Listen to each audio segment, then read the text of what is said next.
Price Lord. Women for ജീസസിൻ്റെ അനുഗ്രഹിക്കപ്പെട്ട ഒരു ലൈവ് സെക്ഷനിലേക്ക് ഞങ്ങളുടെ എല്ലാ പ്രിയമുള്ളവരെയും ഞങ്ങൾ ഒരു പ്രാവശ്യം കൂടെ സ്വാഗതം ചെയ്യുകയാണ്. എല്ലാ ആഴ്ചത്തെ പോലെ നമ്മൾ അനുഗ്രഹിക്കപ്പെട്ട ഒരു സാക്ഷ്യമാണ് കേൾക്കാൻ പോകുന്നത്.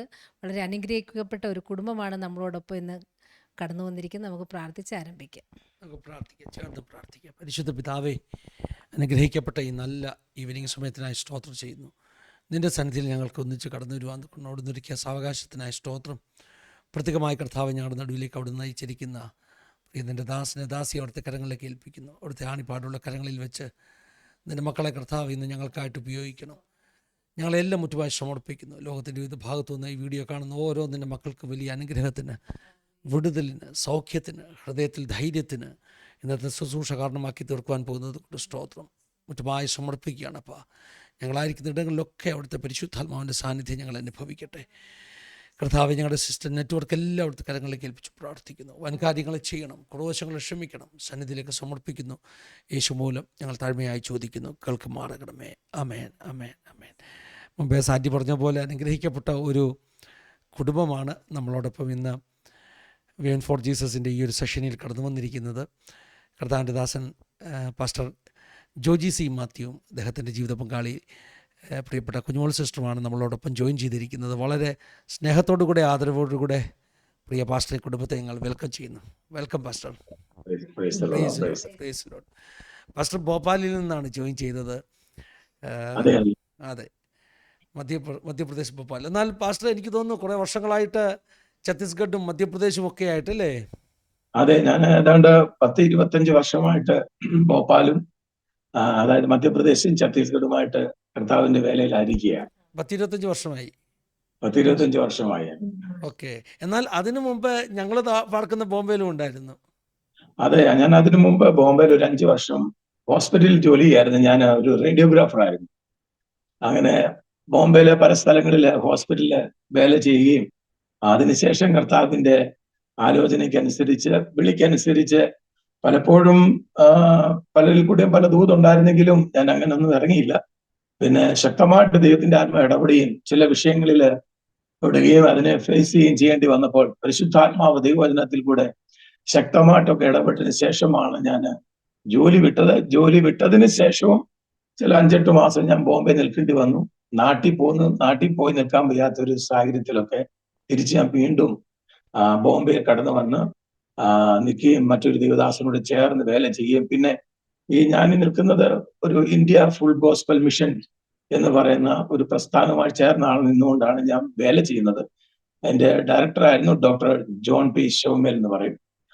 കർത്താവിന്റെ ദാസൻ ബോംബെ വന്ന് എന്നെ വിളിച്ചുകൊണ്ട് ഭോപ്പാലി വരികയും പിന്നെ ഞാൻ ഇവിടുത്തെ ബൈബിൾ കോളേജിൽ ഒരു 3 വർഷം പഠിക്കുകയും BTH കംപ്ലീറ്റ് ആക്കി പിന്നെ ഞാൻ സുവിശേഷ വേലയിൽ കണ്ടിന്യൂ ആയിട്ട് അങ്ങ് പോവുകയായിരുന്നു. അതെ, ജോൺ പി ഷാമുവേൽ അച്ഛൻ, ഭോപ്പാലിലെ അച്ഛൻ എന്നൊക്കെ അറിയപ്പെടുന്നത്. ഇവാഞ്ചലിക്കൽ സഭയിൽ നിന്ന് പെന്തിക്കോസ്റ്റൽ വിശ്വാസത്തിലേക്ക് ദീർഘവർഷങ്ങൾക്ക് മുമ്പ് വന്ന അച്ഛനാണ്. എനിക്ക് തോന്നുന്നു അച്ഛൻ്റെയൊക്കെ ആ ഒരു വരവിന്റെ സമയം വലിയ ഉണർവിന്റെ കാലഘട്ടമായിരുന്നെന്നാണ് ഞാൻ കേട്ടിട്ടുള്ളത്. തീർച്ചയായിട്ടും അത് ഭയങ്കര ഒരു ഉണർവായിരുന്നു. ഭോപ്പാലിൽ മുഴുവൻ ഒരു വലിയ ആദിമ നൂറ്റാണ്ടിലെ കാര്യം പറഞ്ഞ പോലെ വലിയ പരിശുദ്ധാത്മ പകർച്ചയും. തീർച്ചയായിട്ടും അച്ഛനെ പറയുന്നത് ഏതാണ്ട് 9 കൃപാവരങ്ങൾ അച്ഛനും ദൈവം കൊടുത്തായിരുന്നു. അങ്ങനെ ശക്തമായിട്ട് ആ കൃപാവര ശുശ്രൂഷയിൽ കൂടി ആദ്യം ഇവാഞ്ചലിക്കലായിരുന്നു. ഈ കൃപാവര ശുശ്രൂഷകളൊക്കെ ചെയ്യുമ്പോൾ തന്നെ ബോംബെയിലായിരുന്ന സമയത്തൊക്കെ ദൈവത്തിന്റെ പരിശുദ്ധാത്മാവ് അച്ഛനോട് സംസാരിക്കുകയും ഇടപെടുകയും ചെയ്ത് പിന്നെ സ്നാനപ്പെടുമ്പോഴും ഇവാഞ്ചലിക്കൽ ചർച്ചിൽ തന്നെയായിരുന്നു.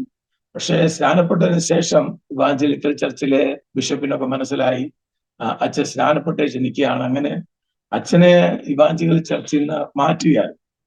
പിന്നെ കുറച്ചുനാൾ അങ്ങനെ ഫ്രീ ആയിട്ടൊക്കെ നിന്നു. അമേരിക്കയിലൊക്കെ ആയിരുന്നു വൈഫും കുഞ്ഞുങ്ങളും ഒക്കെ ആ സമയത്ത്. പിന്നെ പരിശുദ്ധാത്മാവ് ഇടപെട്ടതനുസരിച്ച് ഭോപ്പാലി വന്നു. അച്ഛന്റെ ഭാര്യയുടെ സഹോദരി, മൂത്ത സഹോദരി ഇവിടെ ഉണ്ട്. ഭോപ്പാൽ ഇപ്പോഴും ഉണ്ട്. 94ഓളം വയസ്സുണ്ട്.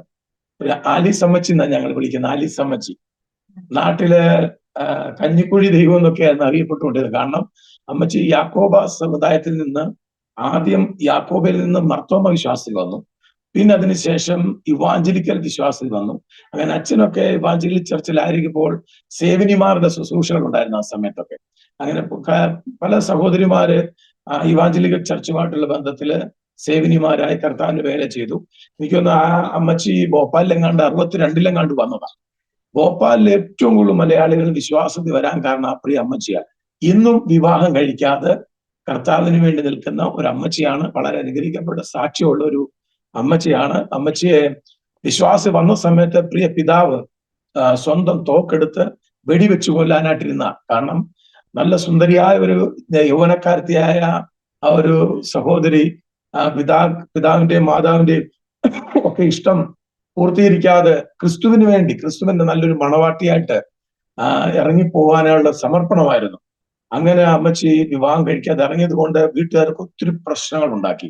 പിതാവ് തോക്കെടുത്ത്, പുള്ളിക്കാരൻ ഈ ഹയർ റേഞ്ചിലൊക്കെ വർക്ക് ചെയ്ത ആളാ, അവിടുത്തെ സൂപ്പർവൈസറായിട്ടൊക്കെ. അങ്ങനെ പുള്ളിക്ക് നല്ല പിടിയുള്ള ആളായിരുന്നു. അദ്ദേഹത്തിന് സ്വന്തമായിട്ട് തോക്കുണ്ടായിരുന്നു. പ്രിയ അമ്മച്ചി വെടിവെച്ച് കൊല്ലാനായിട്ടൊക്കെ എടുത്ത് ഉപയോഗിക്കുകയൊക്കെ ചെയ്ത. പക്ഷേ വെടിവെക്കാൻ ദൈവം സമ്മതിച്ചില്ല. പ്രിയ അമ്മച്ചി പിന്നെ അവിടുന്ന് വീട്ടിൽ നിന്ന് ഇറങ്ങി തിരിച്ച് അങ്ങനെ ഒരു വലിയൊരു നീണ്ട യാത്രയാൻ വിവാഹമൊന്നും കഴിക്കാതെ ഇന്നും കർത്താവിന്റെ മണവാട്ടിയായിട്ട് കർത്താവിൻ വയൽപ്രദേശത്ത് ഇന്നും ജീവനോട് ഭോപ്പാലിലുണ്ട്. ആ അമ്മച്ചിയുടെ അനീതിയാണ് നമ്മുടെ പ്രിയ അച്ഛൻ വിവാഹം കഴിച്ചതും. അതുകൊണ്ട് പിന്നെ അച്ഛൻ പിന്നെ ഭോപ്പാലിൽ വന്നു. പിന്നെ ഇവിടെ ഒരു ഇൻഡിപെൻഡന്റ് ആയിട്ട് ഒരു ചർച്ച് സ്റ്റാർട്ട് ചെയ്യും. ആദ്യം വേറൊരു പേരിലായിരുന്നു.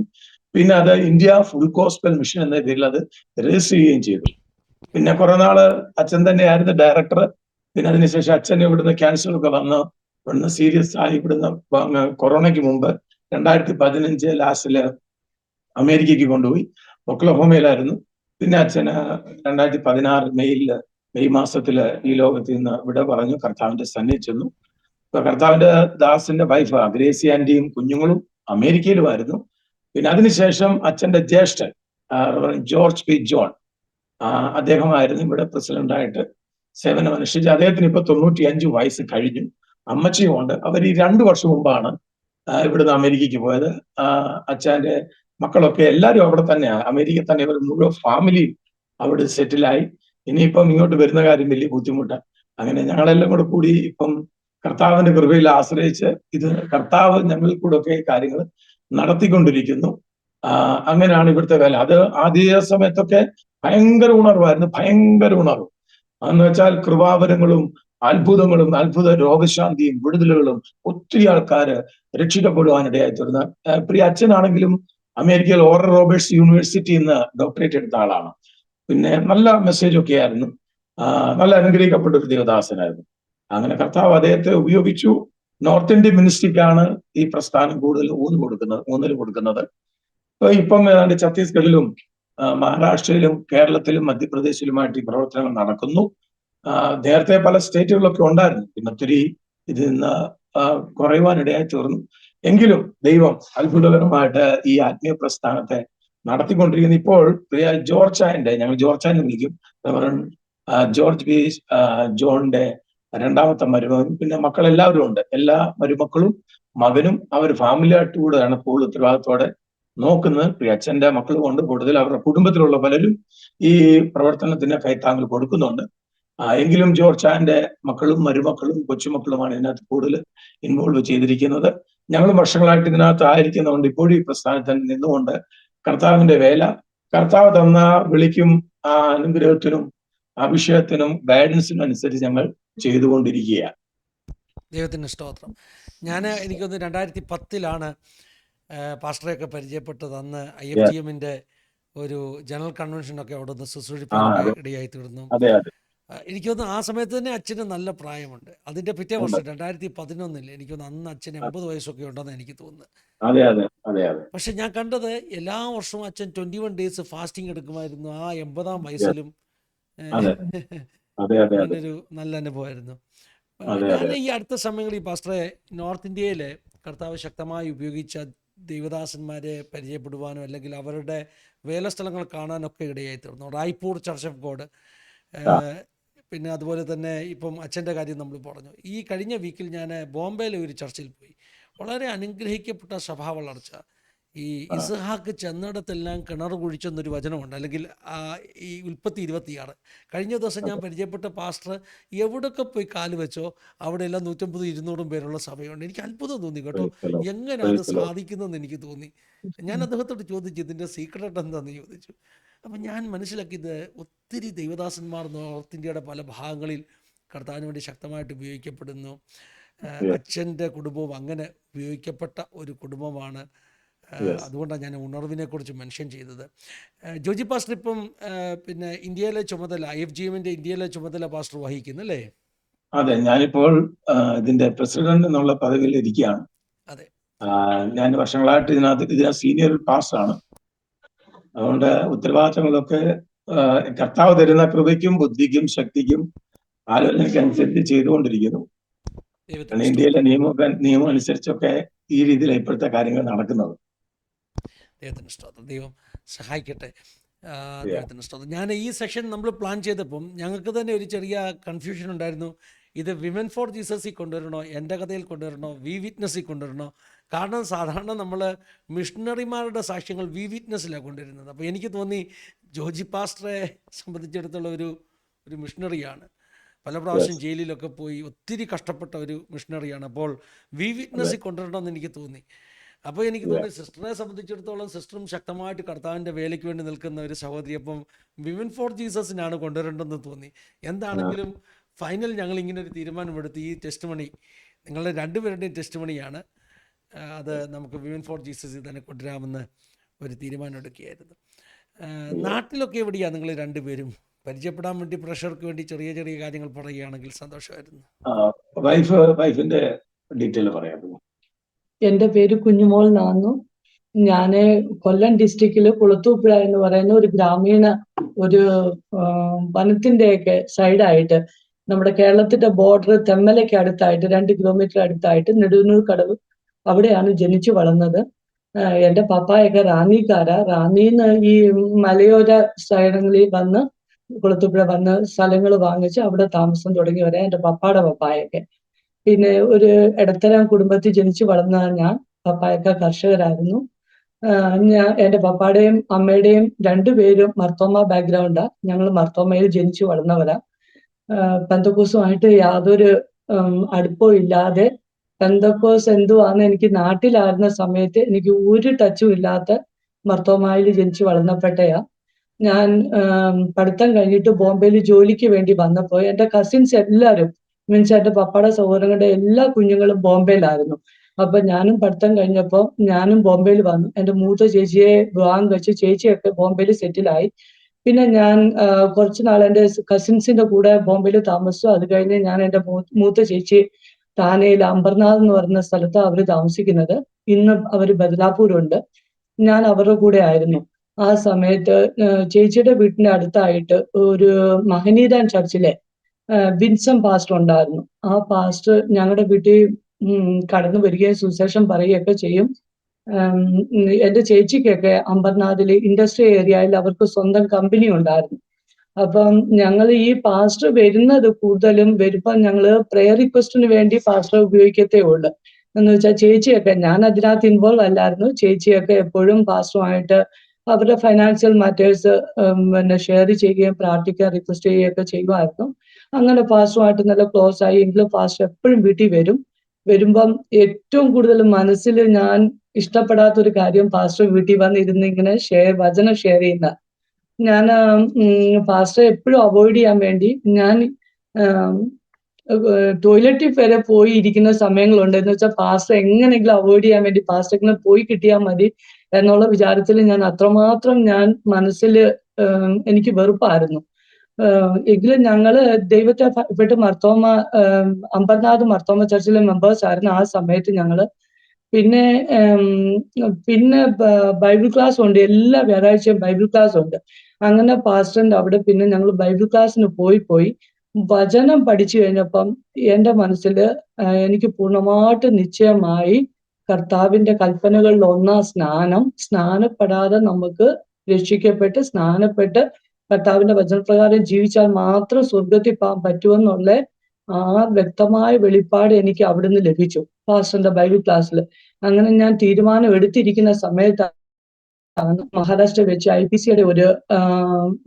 IPCക്കാരുടെ ഒരു ജനറൽ കൺവെൻഷൻ ഉണ്ടായിരുന്നു. അതിന്റെ മുഖ്യ പ്രാസംഗികൻ പോൾ ഗോപാലകൃഷ്ണൻ പാസ്റ്റർ ആയിരുന്നു. ആ 3 ദിവസത്തെ കൺവെൻഷനിലാണ് ഞാൻ പൂർണ്ണമായിട്ട് എന്നെ തന്നെ സമർപ്പിച്ച് സ്നാനത്തിനായിട്ട് മുന്നേറുവാൻ തീരുമാനിച്ചത്.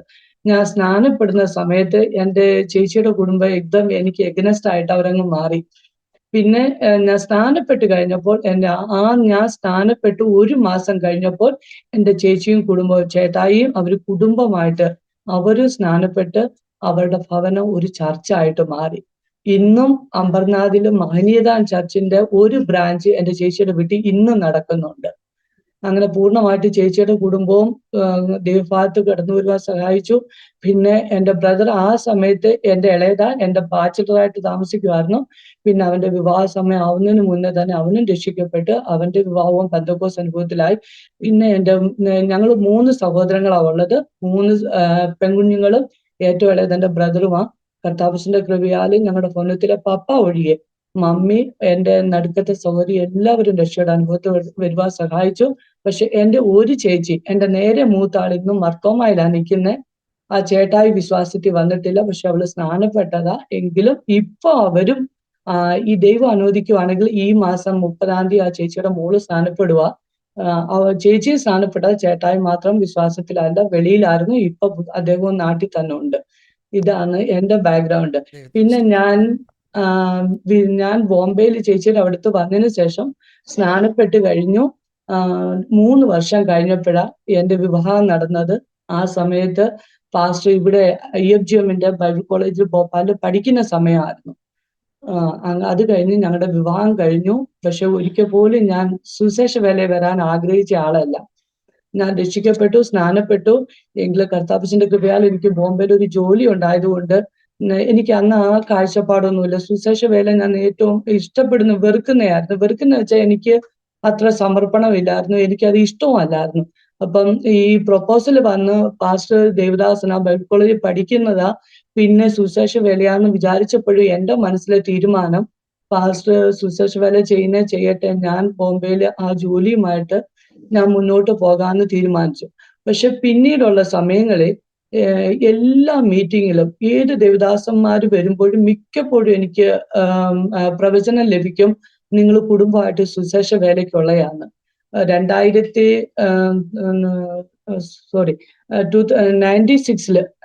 1996 ഞാൻ സ്നാനപ്പെട്ടത്. 99 ഞങ്ങളുടെ വിവാഹം നടക്കുകയും ചെയ്തു. അതിനുശേഷം ഞങ്ങൾക്കൊരു കുഞ്ഞുണ്ടായി. കുഞ്ഞുണ്ടായതിനു ശേഷം 3 മാസം കഴിഞ്ഞപ്പോ തൊട്ട് ഞാൻ എൻ്റെ ലീവൊക്കെ കഴിഞ്ഞ് വീണ്ടും ഞാൻ ജോലിക്ക് ജോയിൻ ചെയ്യുന്ന സമയത്ത് അന്ന് മുതൽ എൻ്റെ മൂത്ത കുഞ്ഞിന് തലയിൽ ഒരു പരു വരുന്ന ഒരു അസുഖം ഉണ്ടായിരുന്നു. അപ്പോ ദേവദാസൻ 3rd ഇയർ ഭോപ്പാലിൽ പഠിച്ചുകൊണ്ടിരിക്കുന്ന സമയമാണ്. അപ്പം ആ തലയിൽ വലിയ പരുക്കൾ വരുമ്പം പല പ്രാവശ്യം ഞങ്ങൾ ഹോസ്പിറ്റലിൽ കാണിച്ചു. അവരുടെ ടെസ്റ്റുകളെല്ലാം ചെയ്യുമ്പോൾ എല്ലാ ടെസ്റ്റുകളും നോർമലാണ്. അപ്പം എനിക്ക് ഒത്തിരി പ്രാവശ്യം എനിക്ക് ദൂത് കിട്ടിയിട്ടുണ്ട്, നിങ്ങൾ കുടുംബമായിട്ട് സുവിശേഷ വേല. അപ്പോഴൊക്കെയും ഞാൻ റിജക്ട് ചെയ്യും, നെഗ്ലക്ട് ചെയ്യും. എൻ്റെ ആഗ്രഹം ഞാൻ ജോലി ചെയ്യാൻ, എനിക്ക് സുവിശേഷ വേല വേണ്ടെന്നുള്ളതാണ്. അപ്പം ഒരു ദിവസം ഞാൻ ദൈവത്തോട് പ്രാർത്ഥിച്ചു. 6 മാസം കഴിഞ്ഞു, എൻ്റെ കുഞ്ഞിന് സൗഖ്യം ആകുന്നേ ഇല്ല. എപ്പം മരുന്ന് കൊടുത്താലും 1-2 ദിവസമൊക്കെ പനി കുറയും, പക്ഷെ ഈ പരു ഒന്ന് കുറയും, പക്ഷെ പിന്നെയും വീണ്ടും പരുക്കൾ വരും. അത് കഴിഞ്ഞ് ഒരു 5 മാസം ആയപ്പം ഞാൻ ദൈവത്തോട് ഇങ്ങനെ മാത്രം പറഞ്ഞു, ദൈവമേ, മാനുഷിക ശബ്ദം എനിക്ക് വിശ്വസിക്കാൻ, പ്രവചനം പലപ്പോഴും എനിക്ക് അങ്ങോട്ട് വിശ്വസിക്കാൻ പറ്റാത്തതായി തീർന്നു. അപ്പം ഞാൻ പറഞ്ഞു, ദൈവമേ, പ്രവാചകൻ എൻ്റെ ദൈവമാ, ആ ദൈവമാ ഈ ബൈബിൾ എഴുതിയേക്കുന്നത്. യഥാർത്ഥമായിട്ട് ഞാൻ കർത്താവിന്റെ വേലയ്ക്കാണെങ്കിൽ കർത്താവ് എന്നോട് ബൈബിളിലൂടെ സംസാരിച്ചാൽ ഞാൻ കർത്താവിന്റെ വേലയ്ക്ക് ഇറങ്ങാം. അല്ലാതെ പ്രവാചകന്മാർ പറഞ്ഞാൽ ഞാൻ ഒരിക്കലും സുവിശേഷ വേലയ്ക്ക് പോകത്തില്ലെന്ന് ഞാൻ മനസ്സിൽ തീരുമാനമെടുത്ത് എൻ്റെ കുഞ്ഞ് ജനിച്ച് 5 മാസം കഴിഞ്ഞപ്പം ഞാൻ ഒരു ദിവസം ഇത് ദൈവത്തോട് പറഞ്ഞു. ഞാൻ വെളുപ്പിനെ സമയം ഞാൻ പ്രാർത്ഥിക്കാൻ എഴുന്നേറ്റു. ഞാൻ പ്രാർത്ഥന കഴിഞ്ഞു. ബൈബിൾ എടുക്കുന്ന സമയത്ത് എൻ്റെ ജീവിതത്തിൽ ആദ്യമായിട്ട് ഞാൻ ബൈബിൾ വായിച്ചിട്ടുണ്ടെങ്കിൽ ആ വാക്യം ഞാൻ ആദ്യമായിട്ട് വായിക്കുന്നത് 2 ദിനവൃത്താന്തം 29:11. അതിനകത്ത് വ്യക്തമായിട്ട് എഴുതിയേക്കുന്ന, എൻ്റെ മക്കളെ, ഇപ്പോൾ ഉപേക്ഷ കാണിക്കരുത്, തന്നെ ശുശ്രൂഷിക്കേണ്ടതിന് തൻ്റെ സന്നിധിയിൽ നിൽപ്പാനും യഹോവ നിങ്ങളെ തിരഞ്ഞെടുത്തിരിക്കുന്നുവല്ലോ. ഈ വാക്യം എനിക്ക് ദൈവം ആ സമയത്ത് തന്നെ അന്ന് ഞാൻ വ്യക്തമായിട്ട് ഞാൻ സമർപ്പിച്ചു. എന്നെ കർത്താവിന്റെ വേലയ്ക്ക് വേണ്ടി ദൈവം തിരഞ്ഞെടുത്തതാണ്. അപ്പൊ ഞാൻ മനസ്സിൽ തീരുമാനമെടുത്തു, ഞാൻ ജോലി റിസൈൻ ചെയ്യും, ഞാൻ സുവിശേഷ വേല ചെയ്യുമെന്ന്. പിന്നെയും ഫറവോന്റെ ഹൃദയം കഠിനമായതുപോലെ കുറച്ച് ദിവസം കഴിഞ്ഞപ്പോൾ എന്റെ മനസ്സിൽ വീണ്ടും ചിന്തകൾ വന്നു. ഞങ്ങളുടെ ആദ്യത്തെ കുഞ്ഞ ഇത്രയും നാളും ഒരുമാതിരി സാമ്പത്തികമൊക്കെ കർത്താവിന്റെ കൃപ നല്ലതായിരുന്നു. ഇനി മുന്നോട്ട് സുശേഷ വേല ചെയ്ത് എങ്ങനെ ജീവിക്കും? എന്റെ കുഞ്ഞിനൊരു നല്ല ഉടുപ്പോ ഒരു നല്ല ആഹാരമൊക്കെ വേണമെങ്കിൽ സുശേഷ വേല എനിക്ക് തീർച്ചയായിട്ടും അറിയാം. ആ സമയത്ത് വളരെ കഷ്ടത്തിലും പ്രയാസത്തിലും ഒക്കെ ആ ദൈവമക്കൾ കടന്നു പോകുന്നത്. ഇതെനിക്ക് സഹിക്കാൻ പറ്റത്തില്ല. ആരെങ്കിലും തരുന്ന പൈസയോ ആരെങ്കിലും തരുന്ന പഴയ തുണികളോ ഒന്നും എനിക്ക് അങ്ങോട്ട് അത് ചിന്തിക്കാൻ പോലും പറ്റാത്ത ഒരു സ്റ്റേജ് പോലെ തോന്നി. അപ്പൊ ഞാൻ ചിന്തിച്ചു, ഞാൻ 1-2 വർഷം കൂടെ ഒക്കെ ജോലി ചെയ്യും. എന്റെ കൊച്ചു കുഞ്ഞിന് ആ സമയത്ത് ആവശ്യമായതൊക്കെ എനിക്ക് വാങ്ങിക്കാം. അതൊക്കെ കഴിഞ്ഞിട്ട് ഞാൻ സുശേഷ വേലയ്ക്ക് ഇങ്ങനെ ഞാൻ ചിന്തിക്കുന്ന സമയങ്ങളാ. അപ്പൊ ഒരു ദിവസം അപ്പൊ എന്റെ കുഞ്ഞിന്റെ അസുഖം അങ്ങ് കുറയുന്നൊന്നുമില്ല. ഇപ്പൊ 2 ദിവസം കുറഞ്ഞെങ്കിൽ 3-ാമത്തെ ദിവസം വീണ്ടും ഇത് തന്നെയാ. ഇങ്ങനെ ഒരു സ്റ്റേജിൽ ഞാൻ കടന്നു പോകുന്ന സമയത്ത് ഞാൻ ഒരു ദിവസം ഓഫീസിൽ കടന്നു പോവാ. ഞാൻ വീട്ടിൽ ചെന്നിട്ട് ലോവർ പരേലിലായി എന്റെ ഓഫീസ് ഉള്ളത്. ഞാൻ ഇങ്ങനെ 10 മിനിറ്റ് എനിക്ക് സ്ട്രീറ്റിലൂടെ നടന്നു പോകണം. ഞാൻ ഈ കാര്യം തന്നെ ചിന്തിച്ച് ഇങ്ങനെ കടന്നു പോകുന്ന സമയത്ത് ഞാൻ ദൈവശബ്ദം കേൾക്കുന്നത്, എനിക്ക് ദൈവം വചനമാ തരുന്നത്. എബ്രായർ ലേഖനം 11:25, 26. ഫറവോന്റെ പുത്രിയുടെ മകനെന്ന് വിളിക്കപ്പെടുന്ന നിരസിക്കുകയും മിസ്രൈമിലെ നിക്ഷേപങ്ങളെക്കാൾ ക്രിസ്തുവിന്റെ ധനം വലിയതെന്ന് എണ്ണുകയും ചെയ്യുന്ന മോശയുടെ 11 എബ്രായർ 11:26, 25, 26. ആ സമയത്ത് ഈ വചനം പോലും എവിടാന്ന് എനിക്ക് നിശ്ചയമില്ല.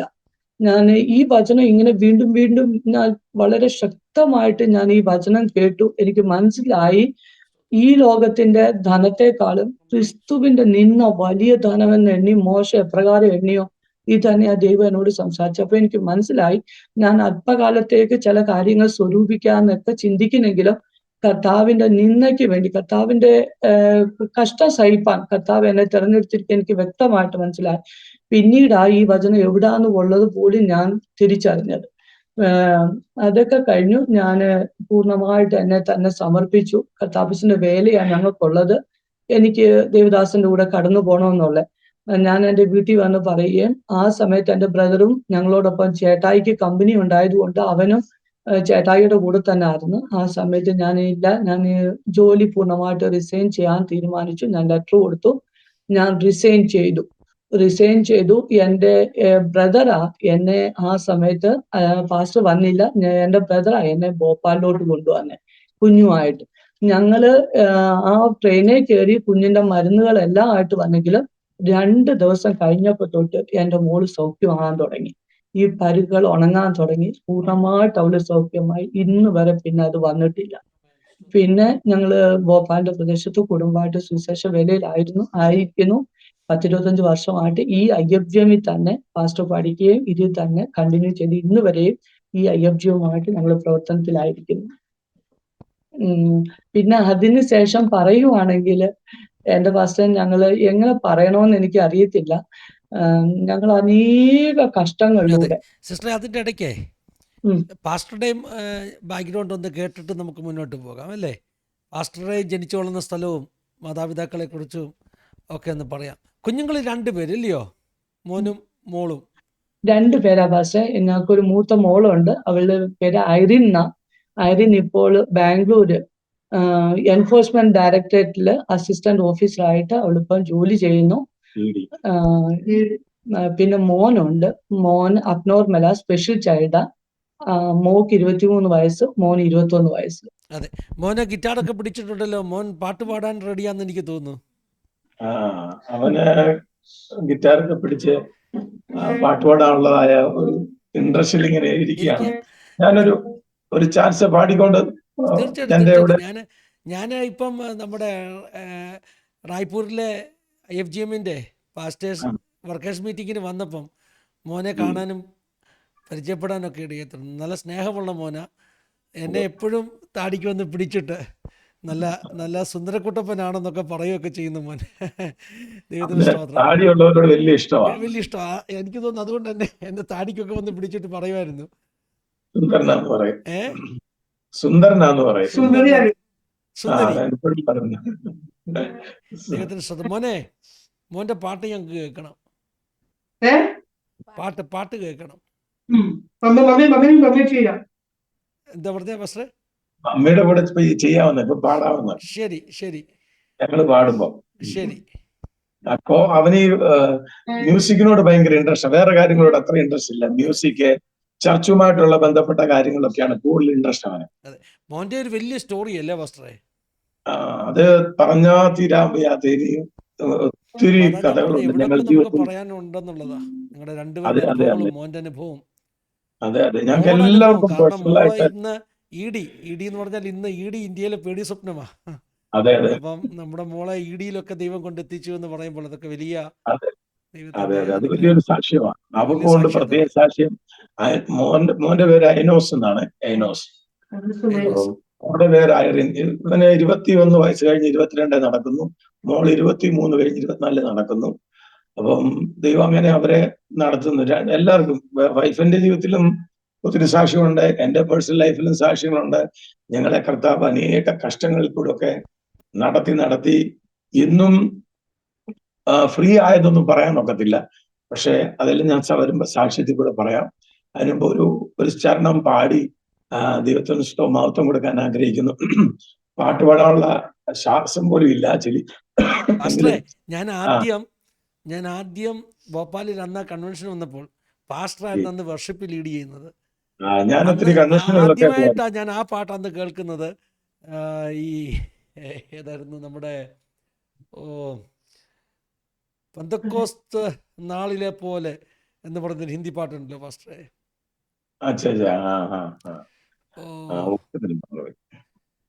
Just like the days of Pentecost എന്ന് പറയുന്ന ഇംഗ്ലീഷ് പാട്ടിന്റെ ഒരു ഹിന്ദി ഉണ്ടല്ലോ. പെന്തക്കോസ് കെ ദിൻ സമാൻ, ആത്മാമണ്ഡരാത്തെ. ഞാൻ ആദ്യമായിട്ട് അന്ന് ആ പാട്ട് കേൾക്കുന്നത്. അന്ന് പാസ്റ്ററായിരുന്നു ആ പാട്ട് പാടുന്നത്, ആത്മാമണ്ഡരാത്തെ. ഞാനിപ്പോ ഒരു 10 വർഷമായുള്ളൂ. പക്ഷെ ഞാനിപ്പം വെളിയിലൊന്നും പാടാൻ പോവാത്ത. നേരത്തെ ഞാൻ ഒരു വർഷിപ്പ് ലീഡറായിട്ട് ഒത്തിരി സ്ഥലങ്ങളിൽ പോവായിരുന്നു. ഒത്തിരി സ്ഥലങ്ങളിൽ വർഷിപ്പ് ലീഡ് ചെയ്യാനും അങ്ങനെയുള്ള കാര്യങ്ങളൊക്കെ പോവുകയും ചെയ്യുമായിരുന്നു. നമ്മൾ പാട്ടുകാരനായിട്ടല്ല, കൂടുതൽ ആൾക്കാർ നമ്മളെ വിളിക്കുന്നത് നമ്മുടെ ആ പാട്ടിലും ആരാധനയിലും ഒരു ദൈവ സാന്നിധ്യം അനുഭവിക്കുന്നുണ്ട്, ദൈവകൃപ ഒരു അഭിഷേകം ഉണ്ടെന്ന് പറഞ്ഞാണ് നമ്മളെ വിളിക്കുന്നത്. അല്ല, നമ്മൾ പാട്ടിൽ ഒരു കലാകാരനായിട്ടല്ല വിളിച്ചിട്ടുള്ളത്. പിന്നെ അത് കഴിഞ്ഞിപ്പോ ശ്വാസം എടുക്കാൻ ബുദ്ധിമുട്ട്, എന്റെ തൊണ്ടയെല്ലാം പൊട്ടി, വോക്കൽ കോഡെല്ലാം പൊട്ടി. നമ്മളെ പരിശുദ്ധാത്മ ശക്തിയിൽ ആരാധിക്കുമ്പോഴും അതുപോലെ പ്രസംഗിക്കുമ്പോഴും നല്ല ശക്തി ഞാൻ പ്രസംഗിക്കും. അതുകൊണ്ട് തൊണ്ടയൊന്നും നോക്കാറില്ല. പക്ഷെ അത് നോക്കാഞ്ഞുകൊണ്ട് അത് കയറി തൊണ്ടയ്ക്ക് അത് എഫക്റ്റീവ് ഒക്കെ ചെയ്തുകൊണ്ട് ഇപ്പൊ ഒത്തിരി ഓപ്പറേഷൻ അല്ല. എന്റെ ഈ വാസവന്റെ തല മുതല് കാല് വരെ പല ഓപ്പറേഷൻ കഴിഞ്ഞിരിക്കുക, അകത്തും പുറത്തുമായിട്ട്. 10-12 പരം ആക്സിഡന്റുകൾ എന്റെ ജീവിതത്തിൽ സംഭവിച്ചിട്ടുണ്ട്. അതല്ലാതെ കിഡ്നിയുടെ പ്രശ്നങ്ങളെ, ഇപ്പം ഗോൾ ബ്ലാഡറും ഇല്ല, അതെല്ലാം പൊട്ടിപ്പോയി മരിച്ച് ഞാൻ ജീവനോട് ഇരിക്കുന്നത് ഒരു വലിയ അത്ഭുതമാണ്. ഞാനത് പറയാം. അപ്പൊ ഒരു പാട്ട് പാടിയിട്ട് മോനും ഇങ്ങനെ തയ്യാറായിരിക്കുന്നതുകൊണ്ട് ഒരു പാട്ടിന്റെ ഒരു 2 സ്റ്റാൻസ പാടിയിട്ട് പറയാം. നടത്തിയ വിധങ്ങളോർത്താൽ നന്ദിയേകിടാതിരുന്നിടുമോ നാഥൻ, നടത്തിയ വിധങ്ങളോർത്താൽ നന്ദിയേകിടാതിരുന്നിടുമോ, കഷ്ടതയിലും കരം പിടിച്ച്, കഷ്ടതയിലും കരം പിടിച്ച് കൺമണി പോൽ കരുതിയവൻ, നടത്തിയ വിധങ്ങളോർത്താൽ നന്ദിയേകിടാതിരുന്നിടുമോ നാഥൻ, നടത്തിയ വിധങ്ങളോർത്താൽ നന്ദിയേകിടാതിരുന്നിടുമോ. ജീവിതത്തിന്മേടുകളിൽ ഏകനെന്നു തോന്നിയപ്പോൾ, ജീവിതത്തിന്മേടുകളിൽ ഏകനെന്നു തോന്നിയപ്പോൾ, ധൈര്യം നൽകിയിടും വചനം നൽകി, ധൈര്യം നൽകിയിടും വചനം നൽകി, നടത്തിയ വിധങ്ങളോർത്താൽ നന്ദിയേകിടാതിരുന്നിടുമോ നാഥൻ, നടത്തിയ വിധങ്ങളോർത്താൽ നന്ദിയേകിടാതിരും നേടുമോ. കർത്താവിന്റെ പരിശുദ്ധ നാമത്തിന് നന്ദിയോടെ വീണ്ടും സ്തോത്രം ചെയ്യുന്നു. പ്രതിയാല് ഫിന്നി പാഷയോടും കുടുംബത്തോടുമുള്ള പ്രത്യേക നന്ദി ഞാൻ ഈ സമയത്ത് അറിയിക്കുകയാണ്. ഞാനും ആസാദി ടിവിയിൽ കൂടെ അനേകരുടെ സാക്ഷ്യങ്ങൾ ഇടയ്ക്കിടയ്ക്ക് സമയമുള്ളപ്പോൾ കേൾക്കുന്ന ഒരു ദേവദാസനാണ്. മാത്രമല്ല പാസ്റ്ററിനെ എനിക്ക് നേരത്തെ മുതൽ അറിയാൻ ഇടയ്ക്ക് ആ ഒരു പരിചയവും ആ സ്നേഹവും, മാത്രമല്ല ആസാദി ടിവിയിൽ കൂടെയുള്ള ആ സുവിശേഷ പ്രവർത്തനങ്ങൾ, അതിനകത്തെ പല ഡിസ്കഷൻസിലും കാര്യങ്ങളും ഒക്കെ എന്നെ നന്നായിട്ട് പ്രോത്സാഹിപ്പിക്കുകയും എനിക്ക് വളരെ ഉത്തേജനവുമായി തീർന്നിട്ടുണ്ട്. അതുകൊണ്ട് തന്നെയാണ് ഈ പ്രാവശ്യത്തെ ഞങ്ങളുടെ ഇന്ത്യ ഫുഡ് ഗോസ്പൽ മിഷന്റെ പാസ്റ്റേഴ്സ് ഫാമിലി കോൺഫറൻസിലെ പ്രിയ ഫിന്നിയോനാൻ പാസ്റ്ററിനെ വിളിക്കുവാനായിട്ട് പരിശുദ്ധാത്മാവ് സഹായിച്ചത്. അതിനായിട്ട് ഞാൻ പ്രത്യേക നന്ദി ദേവദാസൻ അറിയിക്കുന്നു. പ്രത്യേകാല് എന്റെ സാക്ഷ്യമാണെങ്കിൽ പറയുവാണ് ധാരാളമായിട്ടുണ്ട്. എന്റെ പേര് ജോജി സി മാത്യു എന്നാണ്. എന്റെ വീട്ടില് പപ്പായുണ്ട്, മമ്മിയുണ്ട്, എനിക്കൊരു സഹോദരനുണ്ട്, സഹോദരിയുടെ ഫാമിലി, സഹോദരൻ ഫാമിലി. എന്റെ പപ്പായും മമ്മി ഇപ്പൊ വീട്ടിലുണ്ട്. എന്റെ പിതാവ് എന്റെ കൊച്ചിലെ ഗൾഫിൽ പോയതാണ്, ദുബൈയിലായിരുന്നു. എനിക്കിപ്പോൾ 52 വയസ്സ് കഴിഞ്ഞ് 53ാമത്തെ വയസ്സിൽ നടക്കുക. എന്റെ ചെറുപ്പത്തിലെ തന്നെ എന്റെ പിതാവ് ദുബൈയിൽ പോയതാ. പക്ഷെ ദുബൈയിൽ പോയതനുസരിച്ചുള്ള ഒരു നല്ല നന്മകളൊന്നും ശരിയായിട്ട് രീതിയിൽ അനുഭവിക്കാൻ കഴിഞ്ഞില്ല. എന്റെ മാതാവ് കുമ്മനാട്ടാണ്. കുമ്മനാട്ട് ചെല്ലാത്ത ഭവനത്തിൽ നിന്നാണ് എന്റെ പിതാവ് വിവാഹം കഴിച്ചത്. എന്നാൽ ഞങ്ങളുടെ ബാക്ക്ഗ്രൗണ്ട് എന്ന് പറഞ്ഞു കഴിഞ്ഞാൽ ഞാനൊരു CSI മല്ലപ്പള്ളി CSI സഭാവിഭാഗത്തിലാണ് ഞാൻ ജനിച്ചു വളർത്തപ്പെട്ടത്. ചെറുപ്പത്തിൽ എനിക്ക് യേശു എന്ന് പറഞ്ഞാൽ വളരെ സ്നേഹവും ജീവനുമായിരുന്നു. എന്റെ ചെറുപ്പത്തിലെ ആഗ്രഹം തന്നെ ഒരു പള്ളിയിലെ ഒരു അച്ഛനാകണമെന്നായിരുന്നു. പള്ളിയിലെ ഒരു അച്ഛനായിട്ട് ഈ കുടിയന്മാരെയും മദ്യപാനികളെ, അതുപോലെ സിഗരറ്റ് വലിക്കുക, ഇങ്ങനെ പാകുകളായിട്ട് നടക്കുന്നവരെയൊക്കെ വിശ്വാസം കൊണ്ടുവരണം, അവരൊക്കെ നന്നാക്കി എടുക്കണം എന്നൊക്കെ ഉള്ള ഒരു വലിയ താല്പര്യം. മാത്രമല്ല എനിക്ക് തോന്നുന്നു ഞാൻ ചെറുപ്പത്തില് നിക്കറിട്ട് നടക്കുന്ന സമയം, അതായത് ഒരു 3ാം ക്ലാസ് 4ാം ക്ലാസ് എന്ന് പറയാം, കറക്റ്റ് ഞാൻ അങ്ങോട്ട് ഓർക്കുന്നില്ല. ആ സമയത്ത് ഞങ്ങളുടെ മെയിൻ ചർച്ചിന്റെ ഒരു ചാപ്പൽ ഞങ്ങളുടെ വീടിനടുത്തുണ്ട്, ആനക്കുഴി എന്ന് പറയുന്ന സ്ഥലത്ത്. അവിടെ ഒരു ദിവസം ഒരു മീറ്റിംഗ് നടന്നപ്പോൾ CSIയിലാകുമ്പോഴും നല്ല നല്ല നല്ല ഉപദേശിമാർ വരും, നല്ല പ്രസംഗമൊക്കെ പ്രസംഗിക്കാറുണ്ട്. ഒരു ദിവസം ഒരു ദേവദാസൻ വന്നത്, CSIയിലെ ഒരു ഉപദേശി വന്ന അദ്ദേഹം കർത്താവായ യേശു ക്രിസ്തുവിനെ കുറിച്ച് നല്ലവണ്ണം സുവിശേഷം പറഞ്ഞ് അദ്ദേഹം കർത്താവായ യേശു ക്രിസ്തുവിന്റെ ക്രൂശീകരണത്തെ കുറിച്ച് പ്രസംഗിച്ചു. ക്രൂശീകരണത്തെ കുറിച്ച് പ്രസംഗം ഞാൻ ഇന്ന് വരെ അങ്ങനെ ഒരു ഫീൽ ചെയ്തിട്ടില്ല. ആ ദൈവദാസൻ പ്രസംഗിക്കുമ്പോൾ, യേശുവിന്റെ പീഡാനുഭവങ്ങൾ, സഹനങ്ങളെ കുറിച്ച് പ്രസംഗിക്കുമ്പോൾ അദ്ദേഹം തോരാ കരയുമായിരുന്നു. അദ്ദേഹത്തിന്റെ കണ്ണിൽ നിന്ന് ഇങ്ങനെ ധാരധാരയായിട്ട് കണ്ണുനീര് ഒഴുകുമായിരുന്നു. ഞാൻ വളരെ ആ ക്രിസ്തുവിന്റെ ആ സ്നേഹത്തിൽ ആകൃഷ്ടനായി എനിക്ക് വളരെ പ്രയാസം തോന്നി. ലാസ്റ്റിൽ അദ്ദേഹം ഇങ്ങനെയൊന്ന് പറഞ്ഞു, ഈ യേശു ക്രിസ്തുവിനെ രക്ഷിതാവായി സ്വീകരിക്കാൻ താല്പര്യമുള്ളവർ ആരെങ്കിലും ഉണ്ടെങ്കിൽ കൈ ഉയർത്താൻ പറഞ്ഞു. ഞാൻ കേട്ടുകൊണ്ടിരുന്നുകൊണ്ട് പരിശുദ്ധാത്മാവിന്റെ സഹായത്താൽ ഞാൻ കൈ ഉയർത്തി കഴിഞ്ഞപ്പോൾ ഓർത്തയ്യോ ഞാൻ എന്താ കാണിച്ചേ, ഇനി മറ്റുള്ളവരെന്തോ കണ്ടോ ഇല്ലയോ. ഞാൻ നോക്കുമ്പോ എന്റെ അടുത്ത് ആരും കൈ ഉയർത്തിയിട്ടില്ല.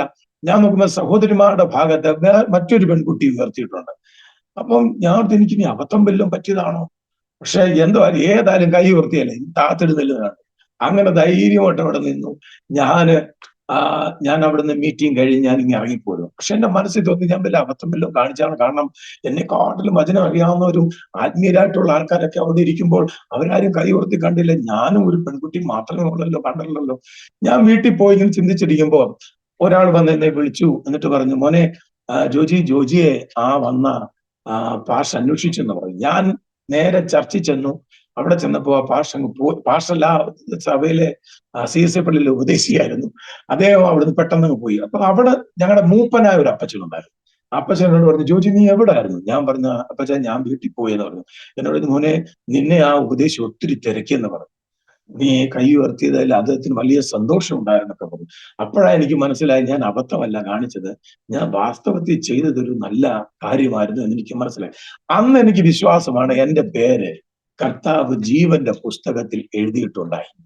അതിനുശേഷം ഞാൻ 10ാം ക്ലാസ് ഒക്കെ പഠിച്ചു കഴിഞ്ഞൊക്കെ മുന്നോട്ട് പോയ സമയത്ത് ഈ ഒരു നല്ല കൂട്ടുകെട്ടി ചെന്നപ്പെട്ട് ഞാൻ അവസാനം സിനിമാ ഭ്രാന്തനായി, സിനിമയിലായി. പിന്നെ ചർച്ചുമായിട്ട് ബന്ധമില്ല. പിന്നെ ഇതിനിടയ്ക്ക് എന്റെ പിതാവ് ഗൾഫിലൊക്കെ പോയെങ്കിലും അതിന്റെ ശരിയായ രീതിയിലുള്ള അനുഗ്രഹങ്ങളൊന്നും കിട്ടാഞ്ഞുകൊണ്ട് എന്റെ മാതാവ് ഇങ്ങനെ പല സ്ഥലങ്ങളിൽ പ്രാർത്ഥനയ്ക്ക് പോകുമായിരുന്നു.